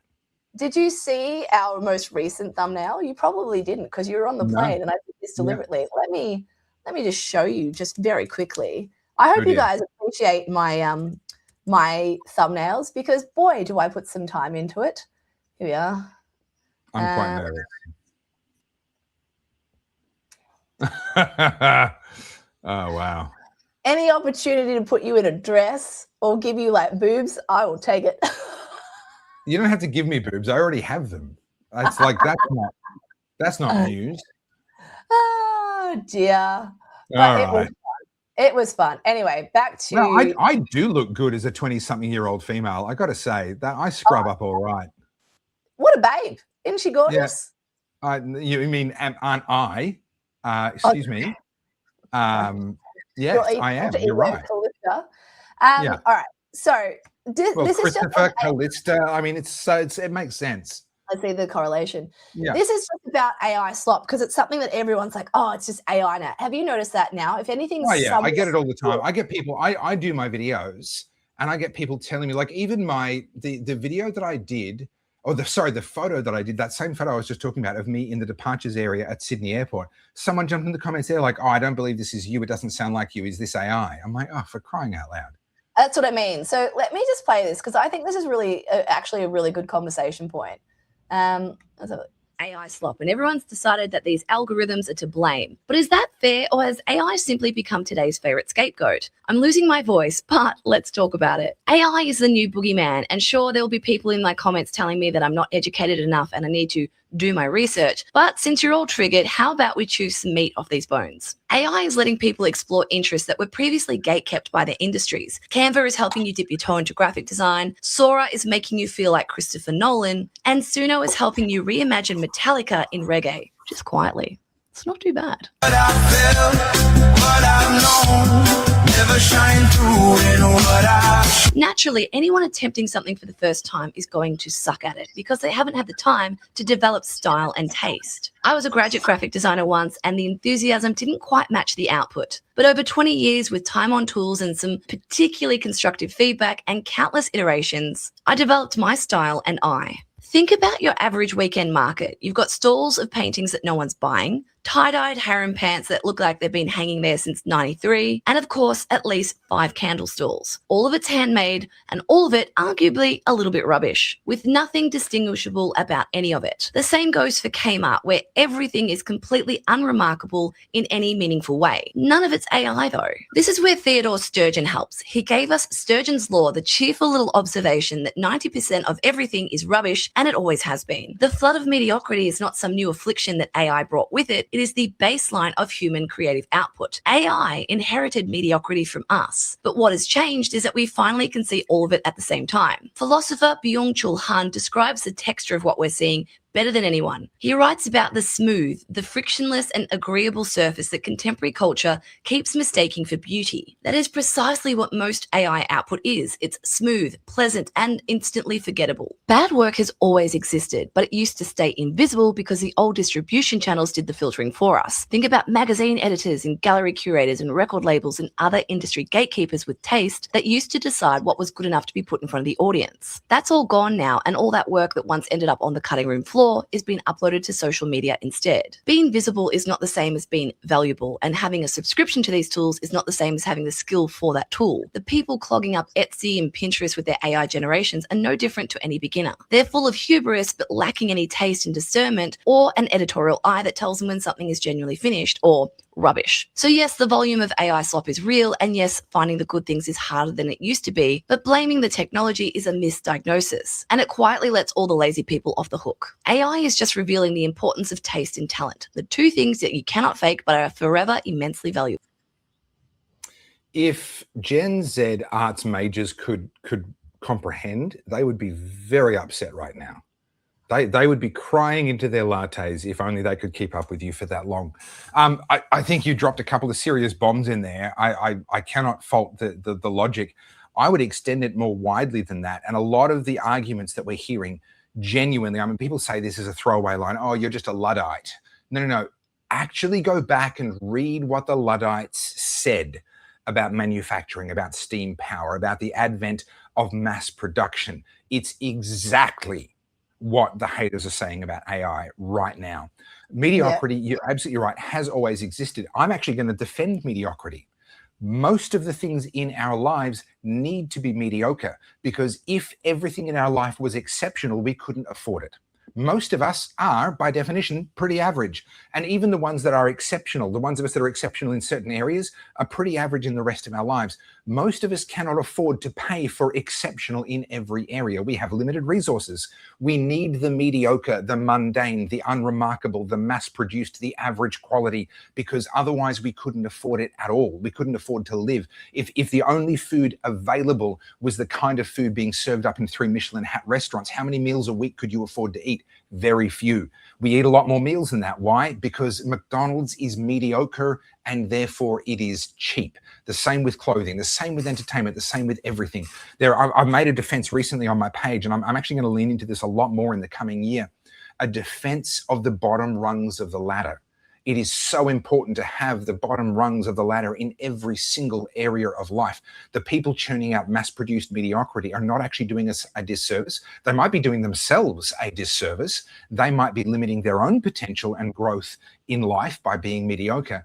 But actually, at a cultural level, at an economic level, at a civilizational level, I'm actually going to defend the need for average, for mediocre. in every single area of life, alongside the exceptional, the excellent.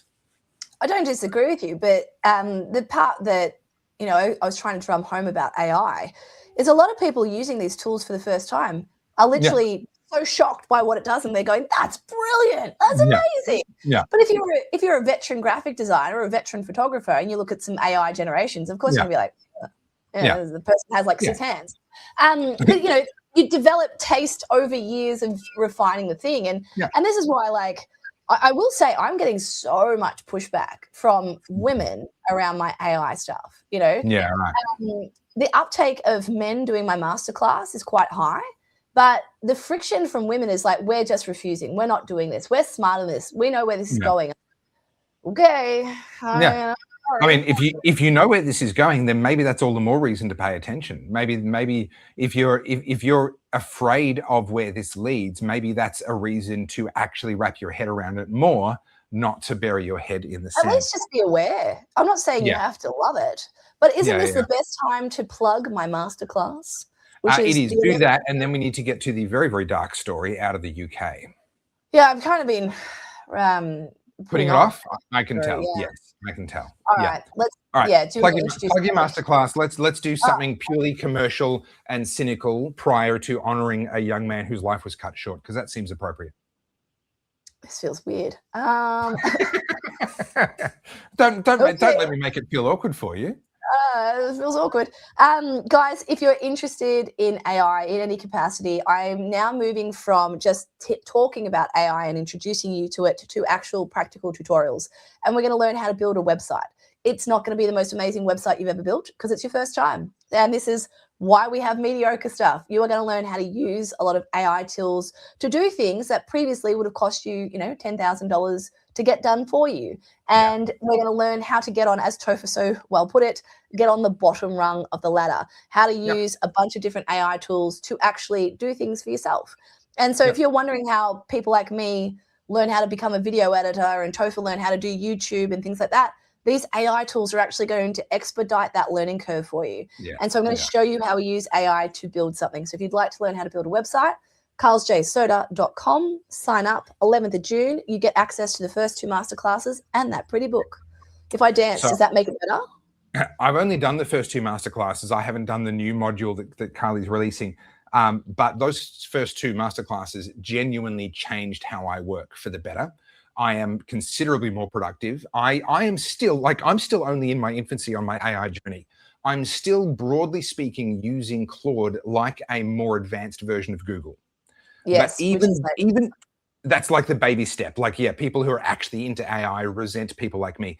But even just that has been a game changer. It has been an absolute step change. Just on your Claude, like what I touched on in Masterclass 2, I created what I call Topher Bot, where I was able to aggregate as much about Topher as possible so that Claude has so much context about you specifically that it's never going to write your scripts for you. And that's not what you want. And that's not why you're using it.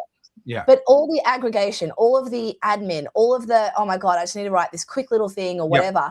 It's actually taking all that out of your mind so you don't have to do it and you can focus on the shit you're good at. Let me give you an example. I live in this federal seat of Farah. I was there for the Farah by-election. I was there in the One Nation after party when we discovered that One Nation had won. Yay, happy times.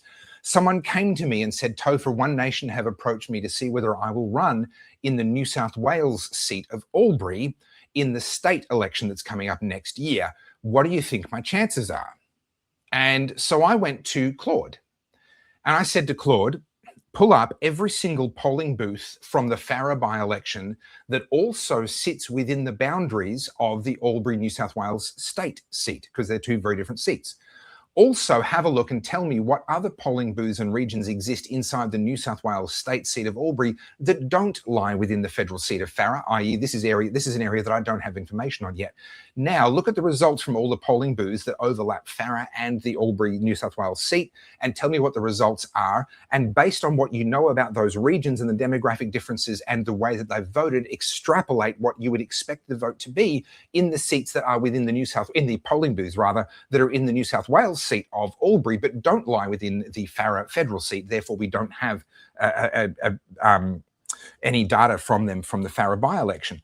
And it sat there did everything, listed every single polling booth and the results, listed every polling booth that it didn't have data for, made its best guess and explained to me why it had made the guess that it had, and gave me essentially a two-party preferred result of a hypothetical one nation candidate versus Michelle Milthorpe on the assumption that she runs again as an independent in the New South Wales state election. And I was able to pass that information back to this person and say, well, this is your baseline. This is your starting point. Is this a fight that you're happy to fight? This is what you're likely to be facing as a starting point, and then you need to move the needle from that starting point.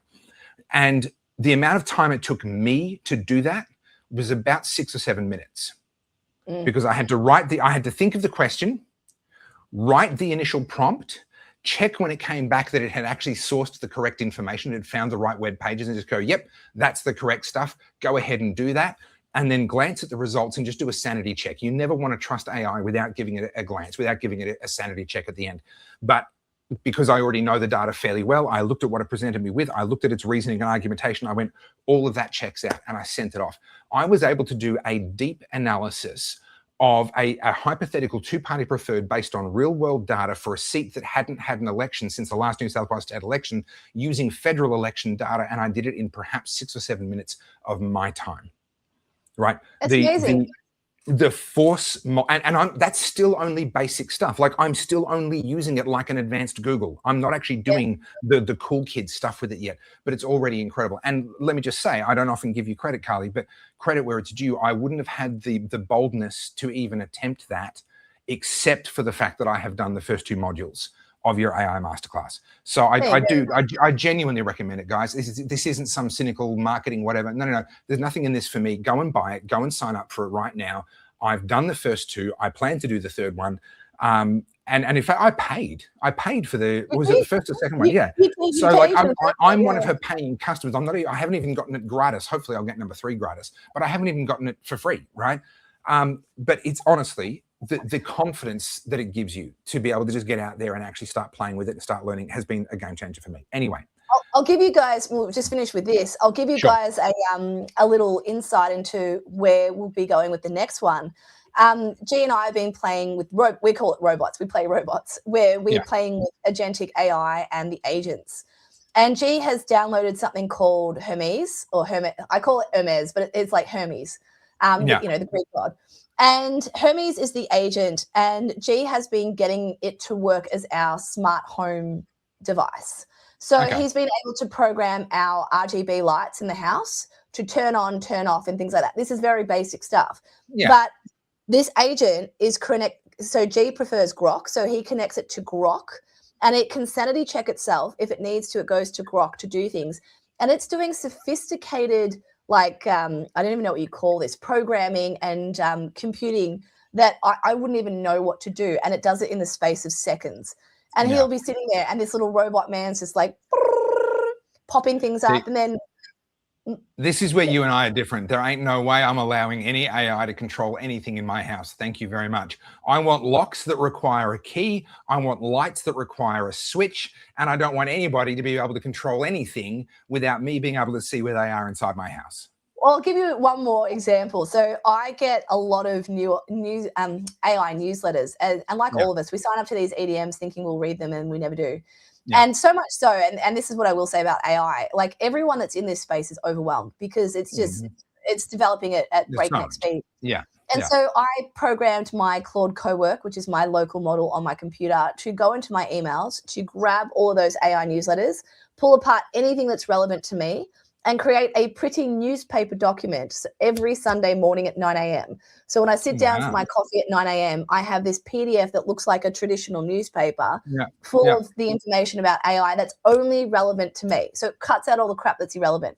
And I'm now all you need is a 16-ton printing machine printing broadsheet coarse paper with ink that comes off on your fingers.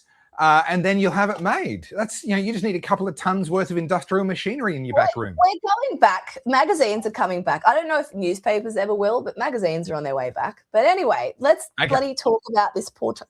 Yes, let's talk about this poor kid. So we say poor kid. His name's Henry Nowak. And so for those that don't know the story, I'm not going to give the full story, but fundamentally, He was hunted, he was chased, he tried to run away.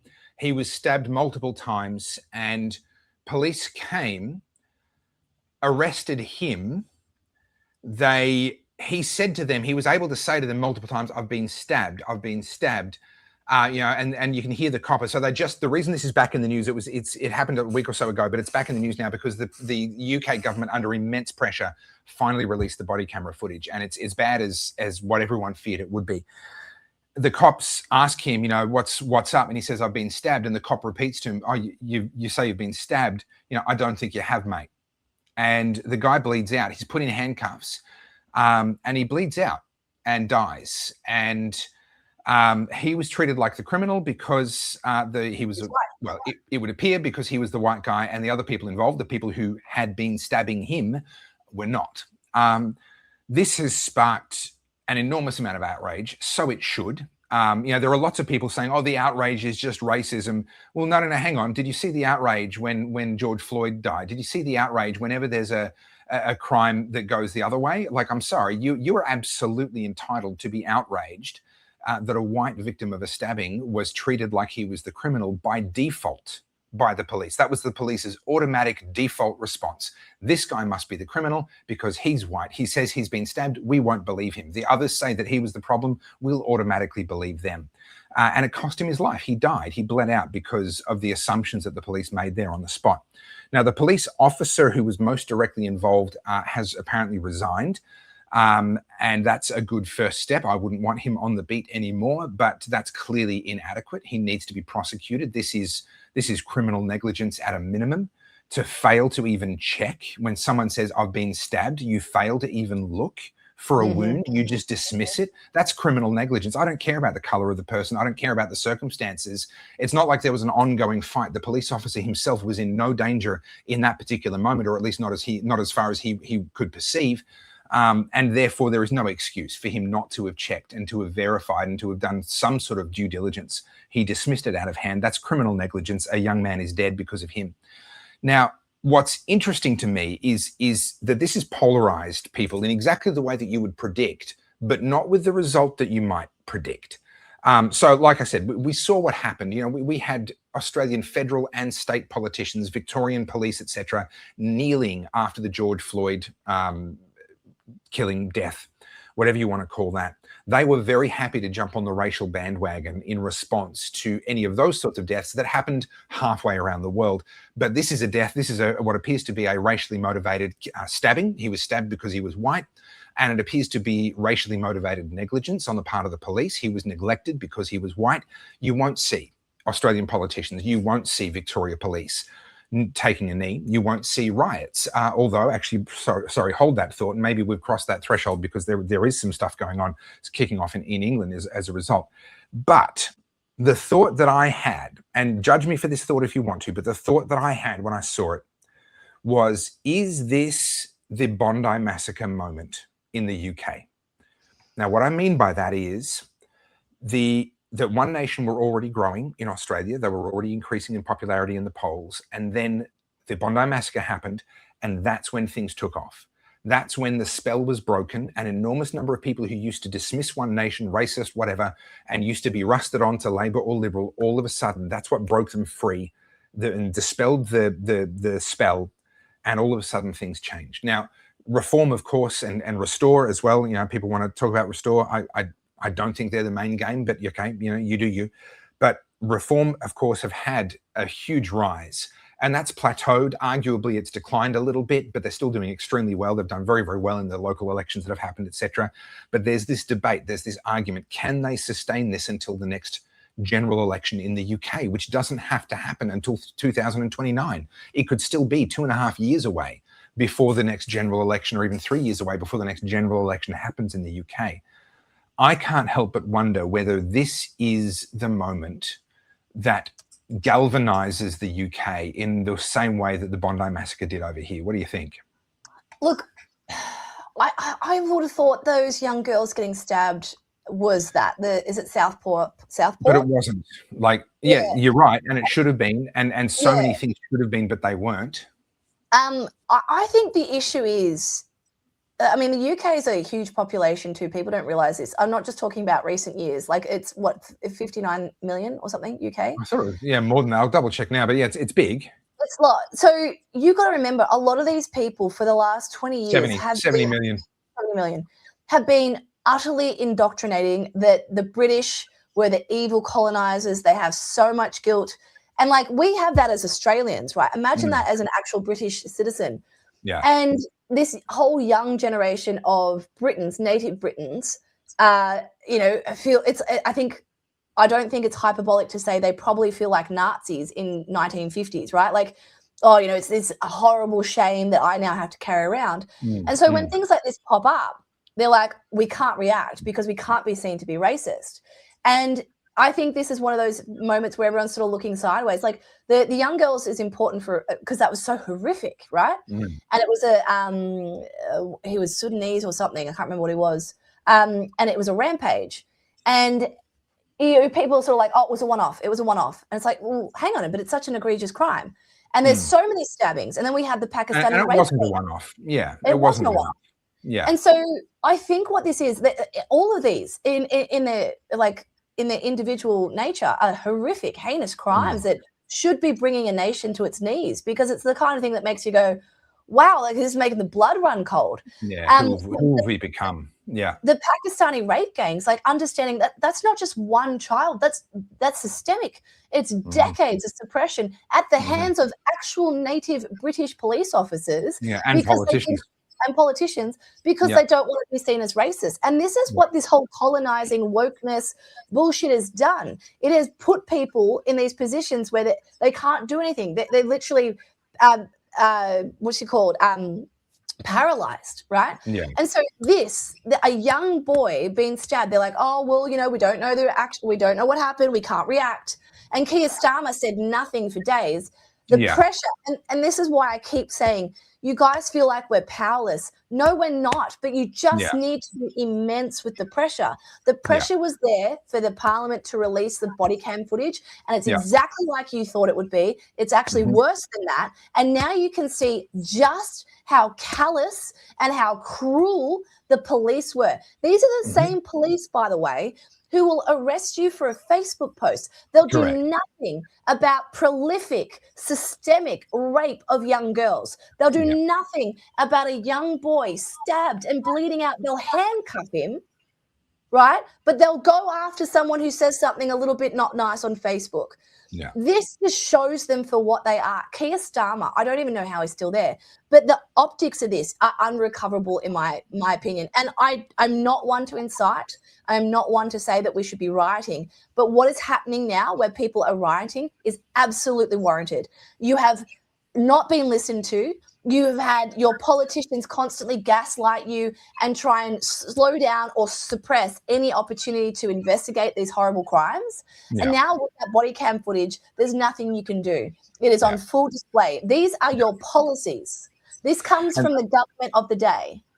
The reason why this one's different, and it's achieving something at a cultural level that the stabbings of those girls did not, the bombing of the Ariana Grande concert did not, the countless incidents we've seen around Westminster and the London Bridge, and like time and time again we've seen all these sorts of terrorist related crimes, violent immigrant related crimes, stabbings, bombings, etc. They haven't moved the needle. The reason why this one is number one, timing. The pressure has built up to the point that something had to give, but actually because this is as much about the police response as it is about the crime, right?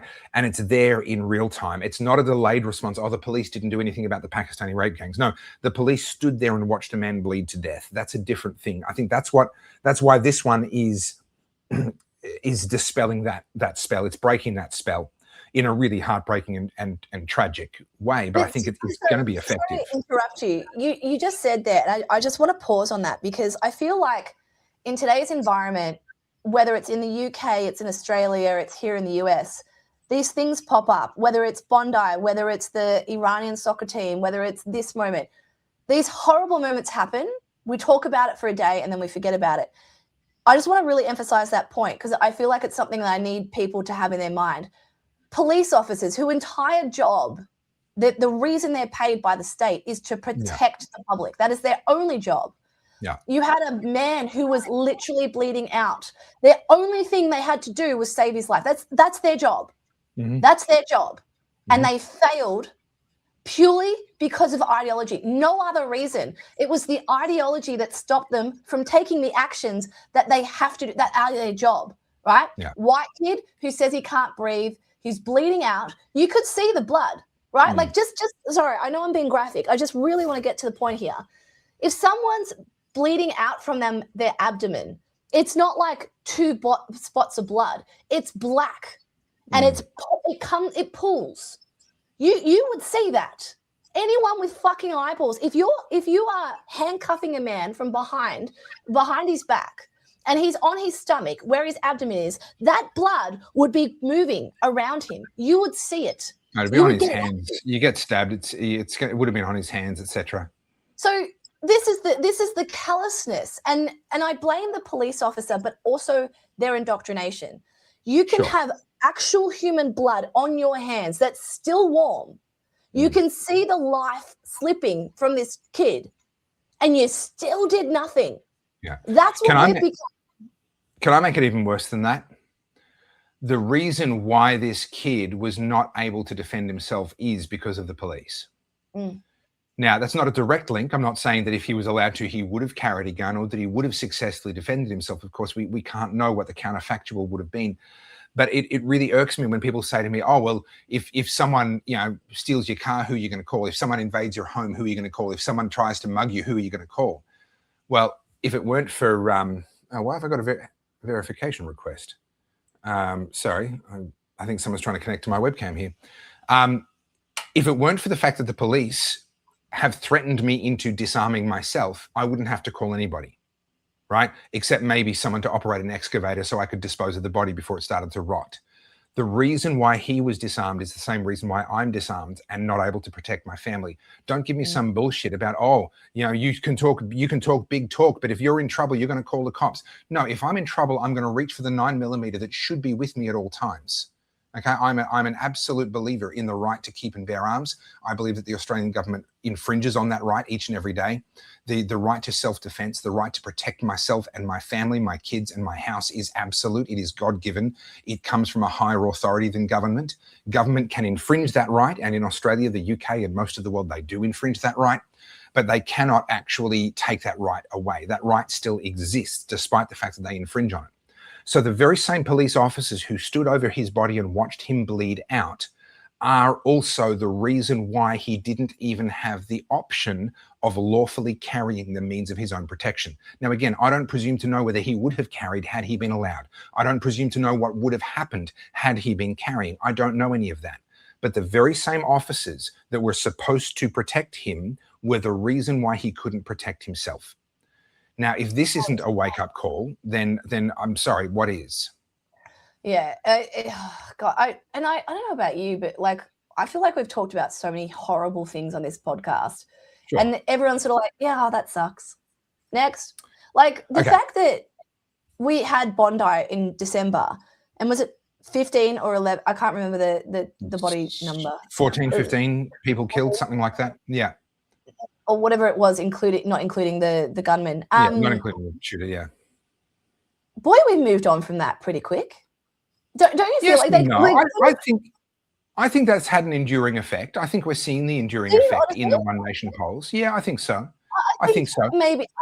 I think that the Palestine movement and the pro-Islam movement, for example, it sure does seem to drown out a lot of these stuff. We've still they try to, for sure. We've still got people saying that, it's all the Jews and all this sort of stuff. I'm like, can we just take 1 minute? Yeah. People are losing their lives over this shit. You can argue on X, Instagram, Facebook. You can tell me how wrong I am in the comments. That's fine. But people are dying over this shit. We're no closer to solving this. We're losing life over this crap. And until it's you, no one gives a shit. And if one of these people who's mouthing off in the comments, I'm not saying our comments, just online.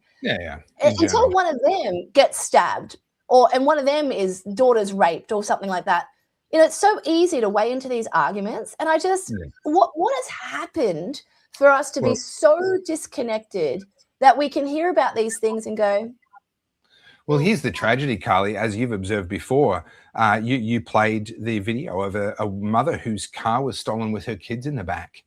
And she Yeah. was, they shoved a camera in her face and, what happened? And she was very blasé about the whole thing. Again, because like what you said before, she didn't feel like she had permission to actually be as outraged as she should have been. But let me come back to, I do think that this is going to be their Bondi moment. And I do think that Bondi has had a lasting impact. I think we see that in the polls. I'm going to play a video here. Sorry? Maybe I'm too cynical. Possibly, and I wouldn't blame you if you were, and maybe I'm not cynical enough. I mean, if I have a flaw in my analysis, it tends to be because the times when I've made mistakes has tended to be because I wasn't cynical enough. So maybe I'm wrong, but nevertheless, this is my view. I want to play you a video. It is a bit of a long one, but I think it's worth listening. So as we look at my hypothesis about the impact of what is the impact of this stabbing going to be? Again, apologies to the young man's family and his friends. We're talking politics about a young man's death, but what else is there to do? We can't undo what happened. But I think that this speech, this video from Nigel Farage has been incredibly widely watched for good reason. Let me just see if I can get the number here. It was put up 16 hours ago. It's had 400,000 views so far. This video is going to go absolutely massive. It is going to move the needle. It is a bit of a long one, but I think this is worth watching. So with apologies, we're going to take the time to actually just play this and let it play all the way through. This is Nigel Farage talking about the murder of Henry Nowak. Good morning. It's a moment to take a long, hard look at ourselves as a country and what we've become. The murder of 18-year-old student Henry Nowak was bad enough of itself, but compounded in the most extraordinary way by the behaviour of the police officers. Many of us have asked for the footage to be released, and finally, last night it was. Let me show you just 30 seconds of what happened on that fateful evening in Southampton. Right, let's get you out of there, shall we? Oh. I was in bed asleep. Whenever the phone up there, I can't breathe. Grab his other arm. help. What's happened to you, right? You've been stabbed? Whereabouts? I don't think you have, mate. Just think of it. An 18-year-old lad, a student, been out with some friends for the evening, on the way home, and victim of a sustained attack. Stabbed several times, chased down the street. Stabbed seriously 5 times. And what happens? Well, the assailant's brother rings the police to say, we've just been racially attacked and abused by a white guy. The sirens blare, they arrive. Young Henry must have thought that at last help was at hand, but far, far from it. The police act from the beginning to the end, and the end when he dies, lying on a pavement, having been stabbed in handcuffs. The last thing he heard on this earth was him being read his rights by the police. He was actually treated in a way that meant an accusation of a racial slur was treated more seriously than an act of murder. What does he say? I can't breathe. Familiar words? Remember career criminal George Floyd, who died in appalling circumstances in Midwest America a few years ago. Remember the reaction to that and the way the police behaved. Within a few days, Keir Starmer was taking the knee. Black Lives Matter exploded all over the country. Churchill's statue was defaced. The cenotaph was vandalized. And yet, what has the public reaction been from our leaders and politicians? And indeed, to be frank, much of the media to this. Silence. Absolute silence. Proof, if ever there was any, that we're living in a two-tier culture in this country where the rights and privileges of white people matter less than those of ethnic minorities. Now, what has happened over the last few decades is, without anybody being asked, without anybody ever voting for it, We've been subjected to mass immigration on a scale that is truly unbelievable.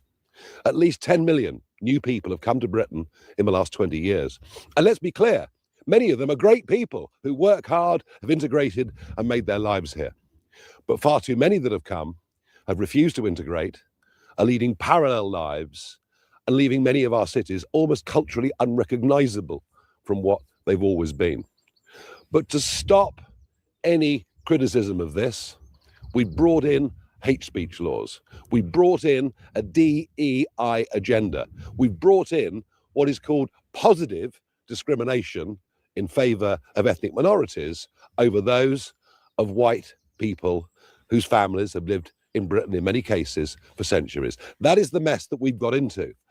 And that is why in some ways what happened, and despite the appalling behavior of those police officers, but in some ways what happened on that night in Southampton perhaps shouldn't be a surprise in two-tier Britain. Alison Pearson, journalist on the Daily Telegraph, received yesterday an email from an experienced, long-serving Hampshire police officer. In it, he makes perfectly clear that the police are told that they must respond to situations in different ways according to the ethnicity of those involved in the crime or potential crime. He also describes how a DEI agenda has gone so far through the police that people now get promoted, not on the basis of merit, not on the basis of ability, but on the basis of what their racial or religious origin is.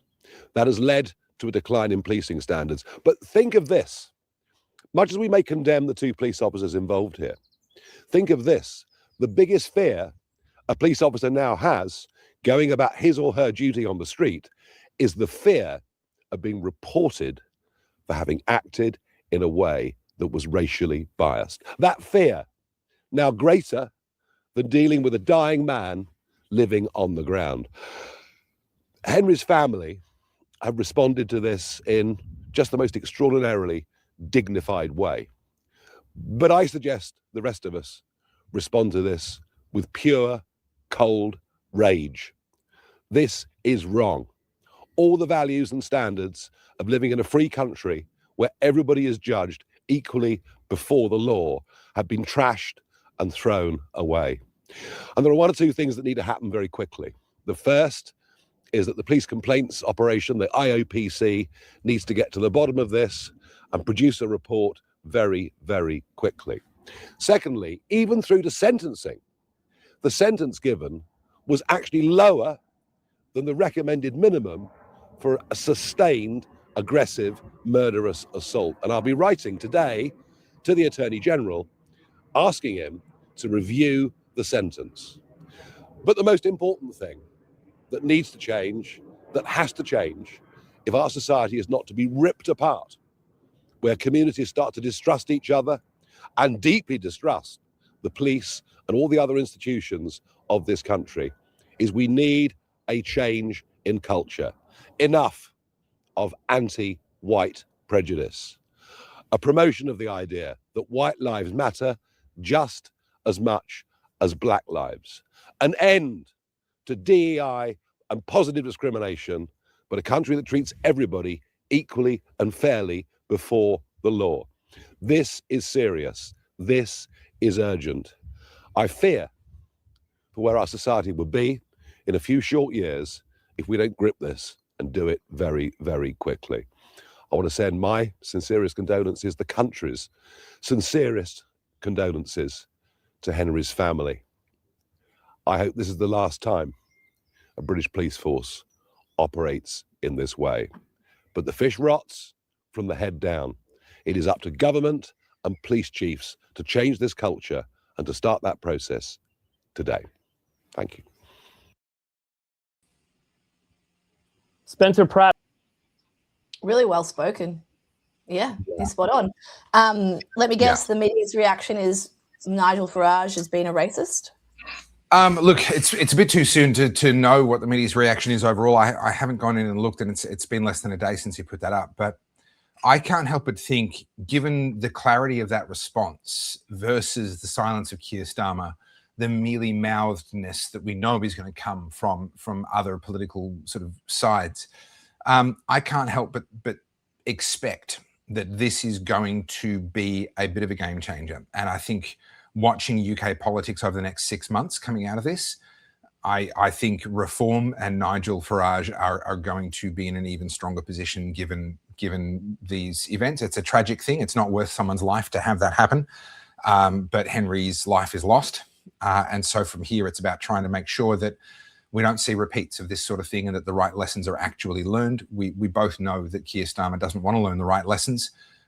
So hopefully this is going to cause a lot more people to support Reform. As I mentioned before, rightly, I mean, I'm not saying that violence is the answer, but I understand why that feels like sometimes the only option left. So right now in Britain, there are protests erupting. So I'm just going to, is that, no, that's the wrong thing. We've got the video might have played through and gone on to something else. I might refresh the page. Reload the page. If you reload the page, you might be able to. All right, there we go. So my turban off, so I grab on my head. Are you injured? Yeah, I've got swollen eye, little bruise. All right, just step back a little bit for me. Someone flag these down. Right, let's get you out of there, shall we? Oh. I was in bed asleep. Whenever you find me up there, I can't breathe. Grab his other arm. What's happened to you, all right? Been stabbed. You've been stabbed? Whereabouts? Don't think you have, mate.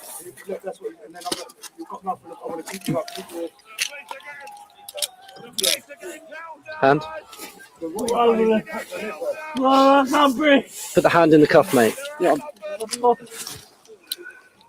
This is like the times she's happened to us. She's been walking, you can't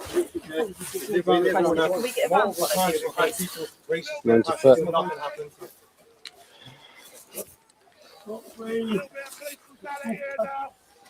He's saying he's been stabbed, so Where let's is it just you check think you've him. been stabbed? In the face? Oh no, but we have to check, don't we? Right. In the face?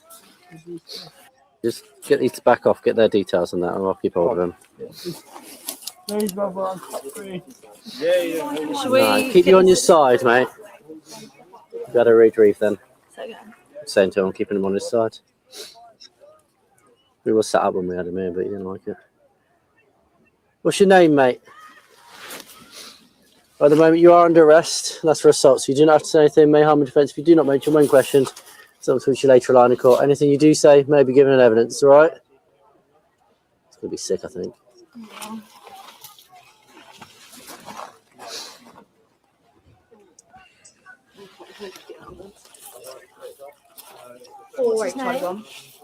So I just want you to call it. Yeah, we've got this male. He's Just- been beat up. Are we able to get an ambulance, please? His pupils aren't even reacting. he's dead, you fucking dumb bitch. Oh my God, that's angry. Sorry. Yeah. Sorry. No, don't be just sorry. watched Like someone that's. die. Like, Yep. oh, his pupils aren't reacting. Yes, because he's bleeding out. Yeah. I'm sorry, that police officer, if he's not charged with at least manslaughter, I can't. It's got to at a minimum, it's got to be negligence. Obviously he's not the one who drove the knife in. That the murder charges belong to the person who did that. But He had a duty of care. Correct, and we cannot simultaneously say disarm yourself, the police will protect you, and then put up with that kind of negligent behaviour. You can't have both. Either you allow people to have the weapons to defend themselves and take their lives into their own hands, which is the way it should be done, by the way. Just let me be clear. I'm not saying that the other option is actually a reasonable option. It's not. But we're denied that option. We're told you're not allowed to have the means of your own self-defense because we're going to provide the police for you. It's better that way. You'll be safer from criminals that way. That's the promise. And then this is the result. Right? I'm going to show you. This is the house of the other man who stabbed Henry. So I'm just going to show you this. This is happening right now. Oh, there we go. So this is from Tommy Robinson. You're going to put that on the screen? Are you going to put that on the screen? Oh, sorry. Can you not see it? Sorry. No. Hang on. Oh, there you go. My bad. Sorry. Hang on. That's a bit more like it. Let me just play it again. So this is the house of the guy who murdered Henry, and the police are there in riot, and you know, I think this is the appropriate reaction. That family, I hope they never know a day's peace again. I really do, and I'm not saying that to be cruel or mean, but at what point will we see some kind of consequence that has some kind of gravity to it, not just like, oh, that wasn't good, sorry we did that. No. Actual, I want your life to be complicated now. I want your family name to be known so well that when you walk down the street, people look at you. It has to be that. We've talked before about the role of shame in kind of public community policing, but also the role of tarring, feathering, and running people out of town, right? This is this old-fashioned thing. But, you tar someone, you feather them. It's going to take a long time to get that off, right? They're not going to run to the next town and stop there. They're going to still be covered in tar. Their skin, it's going to be obvious, right? You got ran out of that town over there, didn't you? Keep going. Don't stop here. It makes sure that person's going to be, a week's travel away before they can hide the fact that they got tarred and feathered and run out of town. You know that you've got rid of them. They're not coming back anytime soon.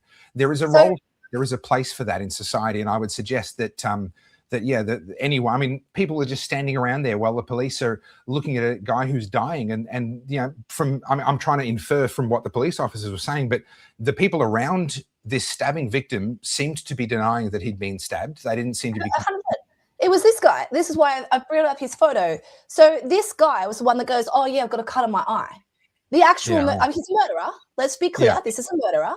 He stabbed Henry with a ceremonial knife. He's a Sikh Indian. Is it Sikh? Sikh Indian, right? They're meant to be peaceful. They're peaceful. The whole turban makes them super honorable. That's the whole point of their religion. He just stabbed a white kid with a ceremonial knife. This is a murderer. And he's the one saying, oh, yeah, I've got a bit of a bruise on my eye. I've got a bit of a cut here. Whilst Henry's literally on the ground bleeding out. Like, I cannot stress how callous this whole situation has been. And this is Rupert Lowe, right, who's from Restore Britain, so obviously going up against Nigel now, and he's written, enough is enough. A deep line needs to be drawn in the sand. Talk is weak. Britain needs to say no more and mean it. A Restore Britain government with the British people's approval would put Vikram Digwar to death. So he's calling for the return of capital punishment. Yeah, I mean, I've talked before about the fact that we need to be very, very careful with the death penalty, but there are instances where I think it's not just that the crime has to be serious enough, the level of doubt has to be zero in order for the death penalty to be an option, in my opinion. But a situation like this, there isn't a question. Even the individual is not disputing what he's alleged to have done. This is an open and shut case. He did it. We know what he did. We know that it was him. I think in a situation like this, the death penalty does need to be on the table. And I think, I'm just reading out some X tweets here, but this is what people need to be armed with. So Keir Starmer has come out saying he won't remove the exemption, which allows Sikhs to carry the large ceremonial knives on them. So knife crime is bad. You can't have knives, but if it's a ceremonial knife, and you're a Sikh, you can carry it even though someone just got murdered. Now, remember, when things happen here in Australia, we immediately remove that, we've got to take the guns off people. Oh, we've got to put the speed limits down to 30 kilometres an hour. In Britain, because it's a religious minority, no, they're allowed to keep doing it. The double standard, I don't think anyone can see past the double standards. No. I don't think anyone's going to let this go. I think you're right. And it's so heartwarming to see this, but I want to read this out by Constantine Kissin because I both really like Constantine. He's written, sorry, let me just lubricate my mouth. 1 minute. So let me just say this. In response to that knife thing about how he's not going to change the rules and they'll still be able to carry their knives, let's not forget that the London Met, the Metropolitan Police in London, have had blitzes where they've put up photos of the knives that they've taken off the streets. And I'm not making this up. You can go back and find them because they're actually proud of this. Some of the knives are butter knives, and they include them in the photos. Like, that's how far off the deep end they've gone. So Constantine Kisson has written, Britain had a moment of silence for George Floyd. Our politicians kneeled en masse to show their outrage at his killing. I can't breathe became a slogan. George Floyd died on the other side of the world. He wasn't British. Henry Nowak was British, and his treatment by the police was shocking and negligent to the extreme. Yet there is no minute of silence. There is no coordinated public campaign. There is no kneeling at sporting events, and we all know why. During the summer of BLM, some people said all lives matter. This was treated as the highest form of racism, and anyone who said this was immediately cancelled. Why? Because the people in charge don't actually think all lives matter in the same way. They have created a racial hierarchy of victimhood where a career criminal who died through mistreatment by police in a foreign country with zero evidence of racism like George Floyd is automatically sanctified because of the colour of his skin. And Henry Nowak, a British man, one of ours, is automatically dismissed and ignored because of the colour of his. This is the ugly fruit of so-called anti-racism, an obsession with race that has created a two-tier society which treats people differently because of the colour of their skin. You know, was it in the 60s? We had Martin Luther King, right? And I wasn't born. People were arguing for equal rights, civil rights, right? And just 60 short years, now we're arguing basically for apartheid and segregation again. That's what this is. Yep. We've gone 100%. so far around, we've come back the other side, and now you hear them arguing for it. You hear black people, like, this is niche, and it happened a few months ago, but black people ran the whites out of town in America.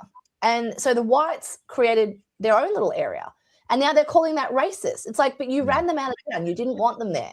But they're saying, no, it's racist if the whites do it, right? Yeah, I don't remember which state that was in, but there's like an enclave. Yeah. Yeah, and the enclave of the white areas are pristine, clean, and the contrast is there. And I'm so done with this argument of you don't understand they're poor. That's why everything looks like shit. You just have to look at South Africa, right? I don't think it's a race issue. I think it's an ideology issue, and it's a victimhood mindset that allows people to behave this way. And obviously, you know, I'm writing about this in my book, talking about accepted civic decay. When you look at Johannesburg, right, I've showed the pictures before, it is so extreme what has happened over 10 years, to the point where they're literally ripping up the tiles on the pavement and stealing them. It has become so dilapidated that you walk around and go, oh, well, you don't understand, they were poor. No, they had it. They had it all. And the thing is, had to maintain it.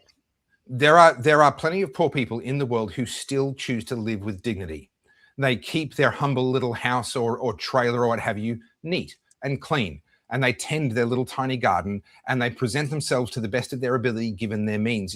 Being poor is not an excuse for having no self-respect and no dignity towards yourself and how you live. And giving people a free pass, this is the tyranny of low expectations. Oh, we can't expect them to be well behaved. They're poor. I'm sorry. What does your which quintile you're in from an income point of view have to do with whether you've got manners? Have to do with whether or not you can walk past an empty shop without smashing the front window? Have to do with whether you can resist the urge to go looting every single time there's another police atrocity that the media are telling you to be outraged about? I'm sorry. Not just police atrocity, your sports team wins. Yeah. Well, look at France right now. That's happened in France. Yeah. Their sporting team won, and they still rioted and looted. It's got nothing to do with it's got nothing to do with your poverty. It's opportunistic. And I'm going to show you something for anyone who thinks this isn't coming to Australia. Let me remind you, it's already here. So this isn't my Facebook page. This is a page called Oz Style Life, and I'm going to show you LA in a second as well. This is being normalized in Australia. This is Melbourne. That is a public toilet door. It doesn't get like that on itself. No one is making that choice unless you are willfully destroying things. Yeah. Look at the graffiti. We tolerate this. Oh, that's normal. It's not normal. None of this is normal. You are being forced and coerced and gaslit to believe this is our new reality. It never had to be. And so long as we accept it, we get more of it. Look at the freeways. Look at it. It's completely overgrown. It's full of mildew. It looks like somewhere in Johannesburg. Look at this. Look at this. That would take literally 2.5 minutes to clean. 2.5 minutes with a pressure washer. It'll look as good as new. Look at this. I've got it here at my Woolies. There's a sliding, like a sliding glass door that has looked like that so long as I've lived here. No one's made any effort to change it. This overgrown shrubbery, the graffiti, everywhere. This is our normal. And this is what we have to look forward to. This is LA. You'll see this, Topher, as you're walking around. Oh, yeah. No, I'm going downtown tomorrow. I'm going to ask you while they're there, please take some photos for me for my book, and I'll credit you in my book. I don't know whether I'll be going to the right areas. I'm just going to the Amtrak station to get to San Diego. I'm not going to go looking for trouble. You'll see it. It's everywhere. And we're now so this is a guy who's doing the cleanup stuff. And I've showed you like Nathan, the lawn cleaning guy and whatever. I've actually argued for this. And I said this about Take Back Melbourne. I wanted to get the young people included to make them have some pride again. Yeah. This is a systemic issue that we have also accepted that we have no control of. And you guys have heard me talk about this 100 times. This is your drink. This is your last drink before we wrap up. Chicken in the noodle aisle. You think that little packet of tenderloins in the noodle aisle was insignificant. This is this is how it starts. This is the seeds of that decay. The abandoned shopping trolley that's just rolling around in the car park, or even worse, someone wheels it home and then just leaves it on the nature strip. Those line bikes, the electric scooters and all that people used to just leave everywhere. We accepted that. We said, that's normal now. None of it's normal. None of us actually have to accept this. But here's the thing, and this is where people start to fight back with me. None of it was our fault. We didn't do it, or maybe you did do it, but most of us didn't do this. Most of us didn't participate in this. How many of you will actually clean it up, right? We can sit here and bitch about it. Oh, it's terrible, it's disgusting. The government is not going to do it. To be clear, they have the money to do it. They will not do it. The only people that can do it are people who are so pissed off with it, they take matters into their own hands. I'm going to play you one more thing. Sorry, because this is something I'm so fucking passionate about. Because we are the standards we walk past, right? So this is a girl, I think this is in Adelaide. I could be wrong. Oh, no, Sydney. Sorry, Sydney. Let me share this. So I'll play it again. Let me bring it back up so it plays again. This Australia post quite regularly on my walks with Henry, and this planter box with aspidistras tends to piss me off quite a bit because it just looks like it's just never been done. So I decided one day to just go in and ask whether they'd be keen for me to do a clean up for free and in exchange for a video, and they were really stoked. So I got to work, and I wasn't really expecting to fill a whole vegetation bag and a bucket full of bottles and rubbish because there was that much crap in there. It does get quite a bit of foot traffic here, so it was pretty funny. My mum, who's also a gardener, drove past while I was doing it, and she called me straight afterwards and was like, oh my God, I've been wanting to clean that bed up for years. I tell you what though, walking past now definitely feels great. So, and I'm just going to drive this point home. She didn't get paid for that, right? And everyone's like, oh, Australia Post should pay her. Yeah, of course they should, but they're not going to. And no one at the local post office was ever going to clean that themselves. It took someone walking past to do it. More to the point, none of those items should ever have been put in there, right? It's not a case of, oh, she should get paid to clean it up. There should have been nothing to clean up. Yeah, okay, trim the plants, get rid of the dead leaves. That has to be done periodically, granted. But there should not have been a bottle, a cigarette butt, a candy wrapper. None of that should have been in there to start with. And this is, unfortunately, a reality of the society that we've now accepted. This is what's known in economic terms as the tragedy of the commons. Because it belongs to everyone, it belongs to no one. And so therefore people feel that they can do things that they would never do in their own home. Now, yes, some people do just dump rubbish on the floor of their own house, but I guarantee you there are people dumping rubbish into that bed who would never dump rubbish on the floor of their own house. They would never accept a mate coming over and dumping rubbish. Oh, I brought my bin over, I'm just going to pour it out on your sofa. No. You're never going to get invited back to his house. They would never tolerate that. And yet they'll walk past there and go, no one's looking. In goes the bottle into the garden bed. And there's something really, like, I'm really glad, I give you shit for it, but I'm really glad you're doing the chicken in the noodle aisle. I think it is actually a really important observation. And I think full credit to her for doing the cleanup. But people who are saying, oh, she should get paid to do that are actually missing the point. It shouldn't need to be done. That's Correct. the point that I think needs to be driven home. There's a chapter in my book that I've been, I don't know, like you write a book, you've been writing books, right? Like you kind of jump all over the place. I'm not just writing like from the start to the finish. I'm here, then I'm there, and then I'm here. Yeah. But this all popped up like 3 days ago. So I've been really thinking about one of the chapters where I talk about public toilets. And public toilets are the perfect litmus test, right? Because if that was your toilet in your house and I'm going to be really crass. I'm sorry, guys. Just bear with me. Because I know men's toilets are just as bad, but a woman who's changing her sanitary items, right? If it's in your own home, there's no chance you're putting that shit on the floor because you wouldn't. It's disgusting. You would dispose of it however you need to. Yeah, that implies that in public toilets, you're walking in and there's remnants on the floor. Yeah. Oh, you see this all the time. All the time. It'll just be a used tampon, literally, because the bin might be a little bit full, right? Well, we're definitely not getting the PG rating now, are we? I know. Dee's told me things about men's bathrooms, so I imagine you guys. If the murder of Henry Nowak wasn't bad and it wasn't enough to get us an MA rating, this definitely will. And so you see it, right? And it doesn't matter whether it's an airport toilet, a restaurant toilet. And so I'll give you an example. This is how it starts, right? The first is the splashing of water on the sink. If that was your house and you splashed water everywhere, chances are you just grab a quick towel. But also, are you doing this in your house? Yeah. When you're drying your hands, are you doing that? No. You go to a shared toilet area, whether it's your workplace or whatever, you'll find that the bench is always wet, so that you can't like put your bag down or your wallet down because it's wet, right? Yeah. You go to a bigger space, a public restroom in an airport. There's paper towel everywhere. There's water everywhere. But no one seems to know where that water comes from. It's a compounding thing because no one gives a shit. It's not my thing to clean up. I don't have to do it. And without fail, you'll walk in there and there's usually some poor lady in there. You know, she's got the broom and she's cleaning up all the rubbish on the ground and she'll be wiping or whatever. And it says, you know, these toilets get cleaned hourly. How in the space of an hour, if that's true, is there so much water everywhere?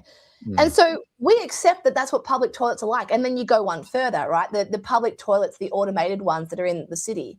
You press a button. You couldn't pay me. I'll squat behind a bush before I go in one of those. There's no chance. So that was yours that I stepped in when I walked through the bushes. Got it. I would much prefer that because those, right? Because there's no incentive to keep it clean because from what I understand, like they do a wash cycle every 24 hours and just water goes everywhere. Yeah. And they're completely stainless steel. And you'll never find toilet paper. Or if you do, it's all on the ground. It stinks of piss, right? Because apparently we don't actually use the toilet. And people go, well, I guess that's just public toilets. No, it's a choice. Yeah, it doesn't have to be. It's a choice. We allow that to happen. And so, you know, the toilets one's the most gross one because we're talking about sanitation. But think of this in every walk of your life. You know, I see this all the time. Cigarette butts flicked. Coffee. I've got a photo of a coffee cup at a bus stop. And it's like mesh seat, right? So there's like sort of holes in the mesh about that big. Someone has jammed their coffee cup in that. And it's just, you see the bus shelter, the mesh seat, and the coffee cup sitting there. Someone willfully went, you know what? I'm just going to shove it in there. So these are all choices that we all make. And then we'll point the finger at everyone else. Oh, you did this, you did this, you did this. But someone's making this mess. Yeah. But the truth is, Carly, it is only about 5% of people.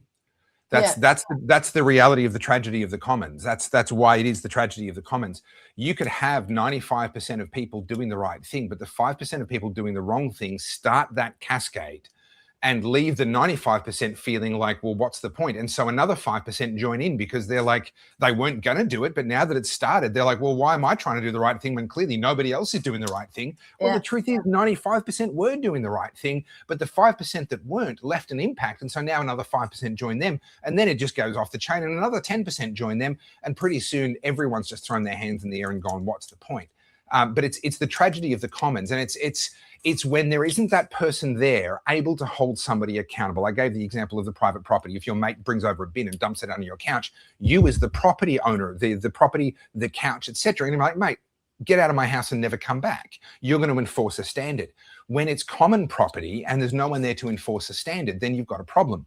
Now, what's interesting is so the public toilets are one example, council-owned facilities or sort of government-owned facilities, airports being another example. Although I will say airports these days, at least in my experience, tend to be a little bit better than what they were, 10, 15 years ago. They seem to be holding a higher standard. But now think about a place like Chadstone Shopping Centre. Now, Chadstone, I've gone in there and the toilets have been bad on occasion, but as a general rule, they're pretty darn good. They tend to keep up with the cleaning pretty well. And Chadstone is a place where, okay, they're public toilets. Anyone can walk into Chadstone. Anyone can walk into the toilets at Chadstone and use them. What's the difference? Well, there's a management structure there that holds cleaners accountable. And there are tenants who are paying a lot of money to rent the stores. And if they start getting complaints or if they start noticing that the toilets are dirty, they're going to go back to management and say, pull your fingers out. We're paying a fortune for that shop front over there. And our customers are complaining that the toilets that we are paying a fortune for you to maintain are dirty. If the security is inadequate, there's consequences. And the point is, there is a specific entity that can be held accountable. It's not common property. It might be strata title, it might be owned in various structures, but fundamentally there's a desk with a person behind it that you can walk up to and say, I'm lodging a complaint. And that complaint goes through to people whose job it is to do something about it. Now, how dysfunctional does our government have to be that they can't even do what the management of Chadstone do? They make a fortune in rates. You said it before, that's not a lack of money. They can complain about all their expenses, but a lot of those expenses shouldn't exist. They are a complete misallocation of resources and really almost like a rort in how much money they spend to get each thing done. They have to have the safety assessments and the this and the that and the reports and everything else. Get rid of all of that. There's not a lack of money to actually do the work. What there is a lack of accountability, a lack of responsibility. You can walk into the council and make that report and put it on someone's desk, but ultimately no one's responsible. Even though it's council property, no one in the council is actually ever going to get held accountable. And this is why even with council-owned property, it's not the Commons, it's owned by the council. No, but no one at the council is responsible. Until there is an individual whose balls are on the line for this to get done or not get done, they're going to get held accountable. Until that's the case, nothing gets done. And that's ultimately the greatest weapon of bureaucracy, the greatest weapon of local council, states, state governments, etc., is that they are a mechanism by which no one is ever responsible for anything. Yeah, 100%. And I mean, this is part of a growing conversation. But something I think that is really tipping people over the edge, you wouldn't have seen this because it happened whilst you're in the in the plane. But did you hear about Jacinda Allen's $70,000 plaques? I only heard about it. Can we make this the last thing? Because my jet lag is absolutely kicking me in the ass right now. 100%. This is how I thought I'd end, just to piss everyone off. Yay. I made a little reel about this. You're going to play another reel. How I should have seen this coming. I wasn't going to, but now that reaction is going to make me play it. I'll just play it for you guys because this is so ridiculous. Callista and I talked about it briefly. Let me just... because it's so ridiculous. So this is a new little series I've started doing. I don't know if you've seen these, Chris, but... The one where you drink and you sip very loudly from the coffee? Oh, yeah, just to piss people off. But I'm already pissed off and you haven't even played it yet. The thing is, it seems to work. Because you know I'm about to piss you off with that, right? But then I tell you the thing. So anyway, this is something you guys need to know that happened in Victoria.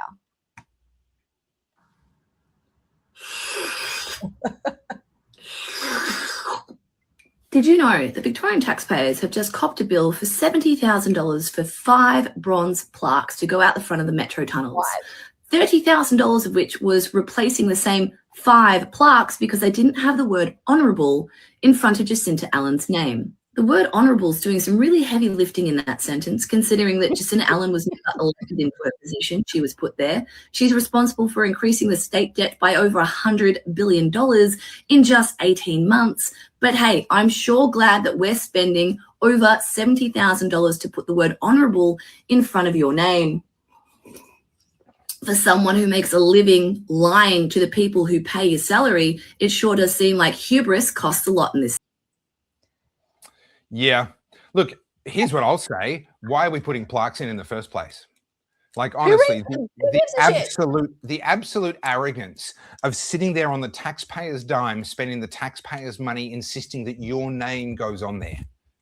Like, what's even worse is the transport minister, I can't remember which one it was, but she was quoted as saying, I believe it was $70,000, but it was in the budget, so it didn't cost you anymore. But it did cost us. But anyway, and then she goes on to say, I don't know. I don't busy myself with the plaques, as if it's so beneath her. Some staff are somewhere fucked up. This, like, you know how we talked about in COVID, it was the children's playground that broke that broke the camel's back. These are the little things. They seem small, but that's just gonna $70,000 is someone's annual salary. Yeah, correct. There's plenty of people who'd be happy to make that in a year. 100%. Look, I got to sign out. I'm sorry. I'm struggling. I've been pushing myself for the last hour to keep going. I'm struggling. I'm sorry. Well, we meant to only do an hour. How did we end up? I know we were only going to do an hour show because I was tired and you're sick, but we've done 2.5 hours. But thank you, everybody. Please keep following my US adventures. I'm just about over the jet lag. Tonight should be my last night, and then it'll be back to production at full speed. Go to topherfield.com, buy me a coffee if you'd like to be able to support my efforts over here. Go to carlzjsoda.com and jump on the AI masterclass. I genuinely highly recommend it. It's been tremendously useful to me. And click on the buy us a coffee up here and become patrons to other side. There we go. Become patrons to the Oddcast to help us keep doing this. Thank you very much for watching. And Topher is going to get a bunch of new merch in as well soon, because that's what I'm doing today. Working on it. It's all happening, guys. Thank you so much for being with us. I don't know who Monday night's show co-host will be, but I'll figure it out. It won't be as good as me, but do your best, Carly. Just do your best. Yes. All right, guys. Thank you so much. Don't forget to like, subscribe, tell everyone about the podcast, and we'll see you in the next one. Ciao.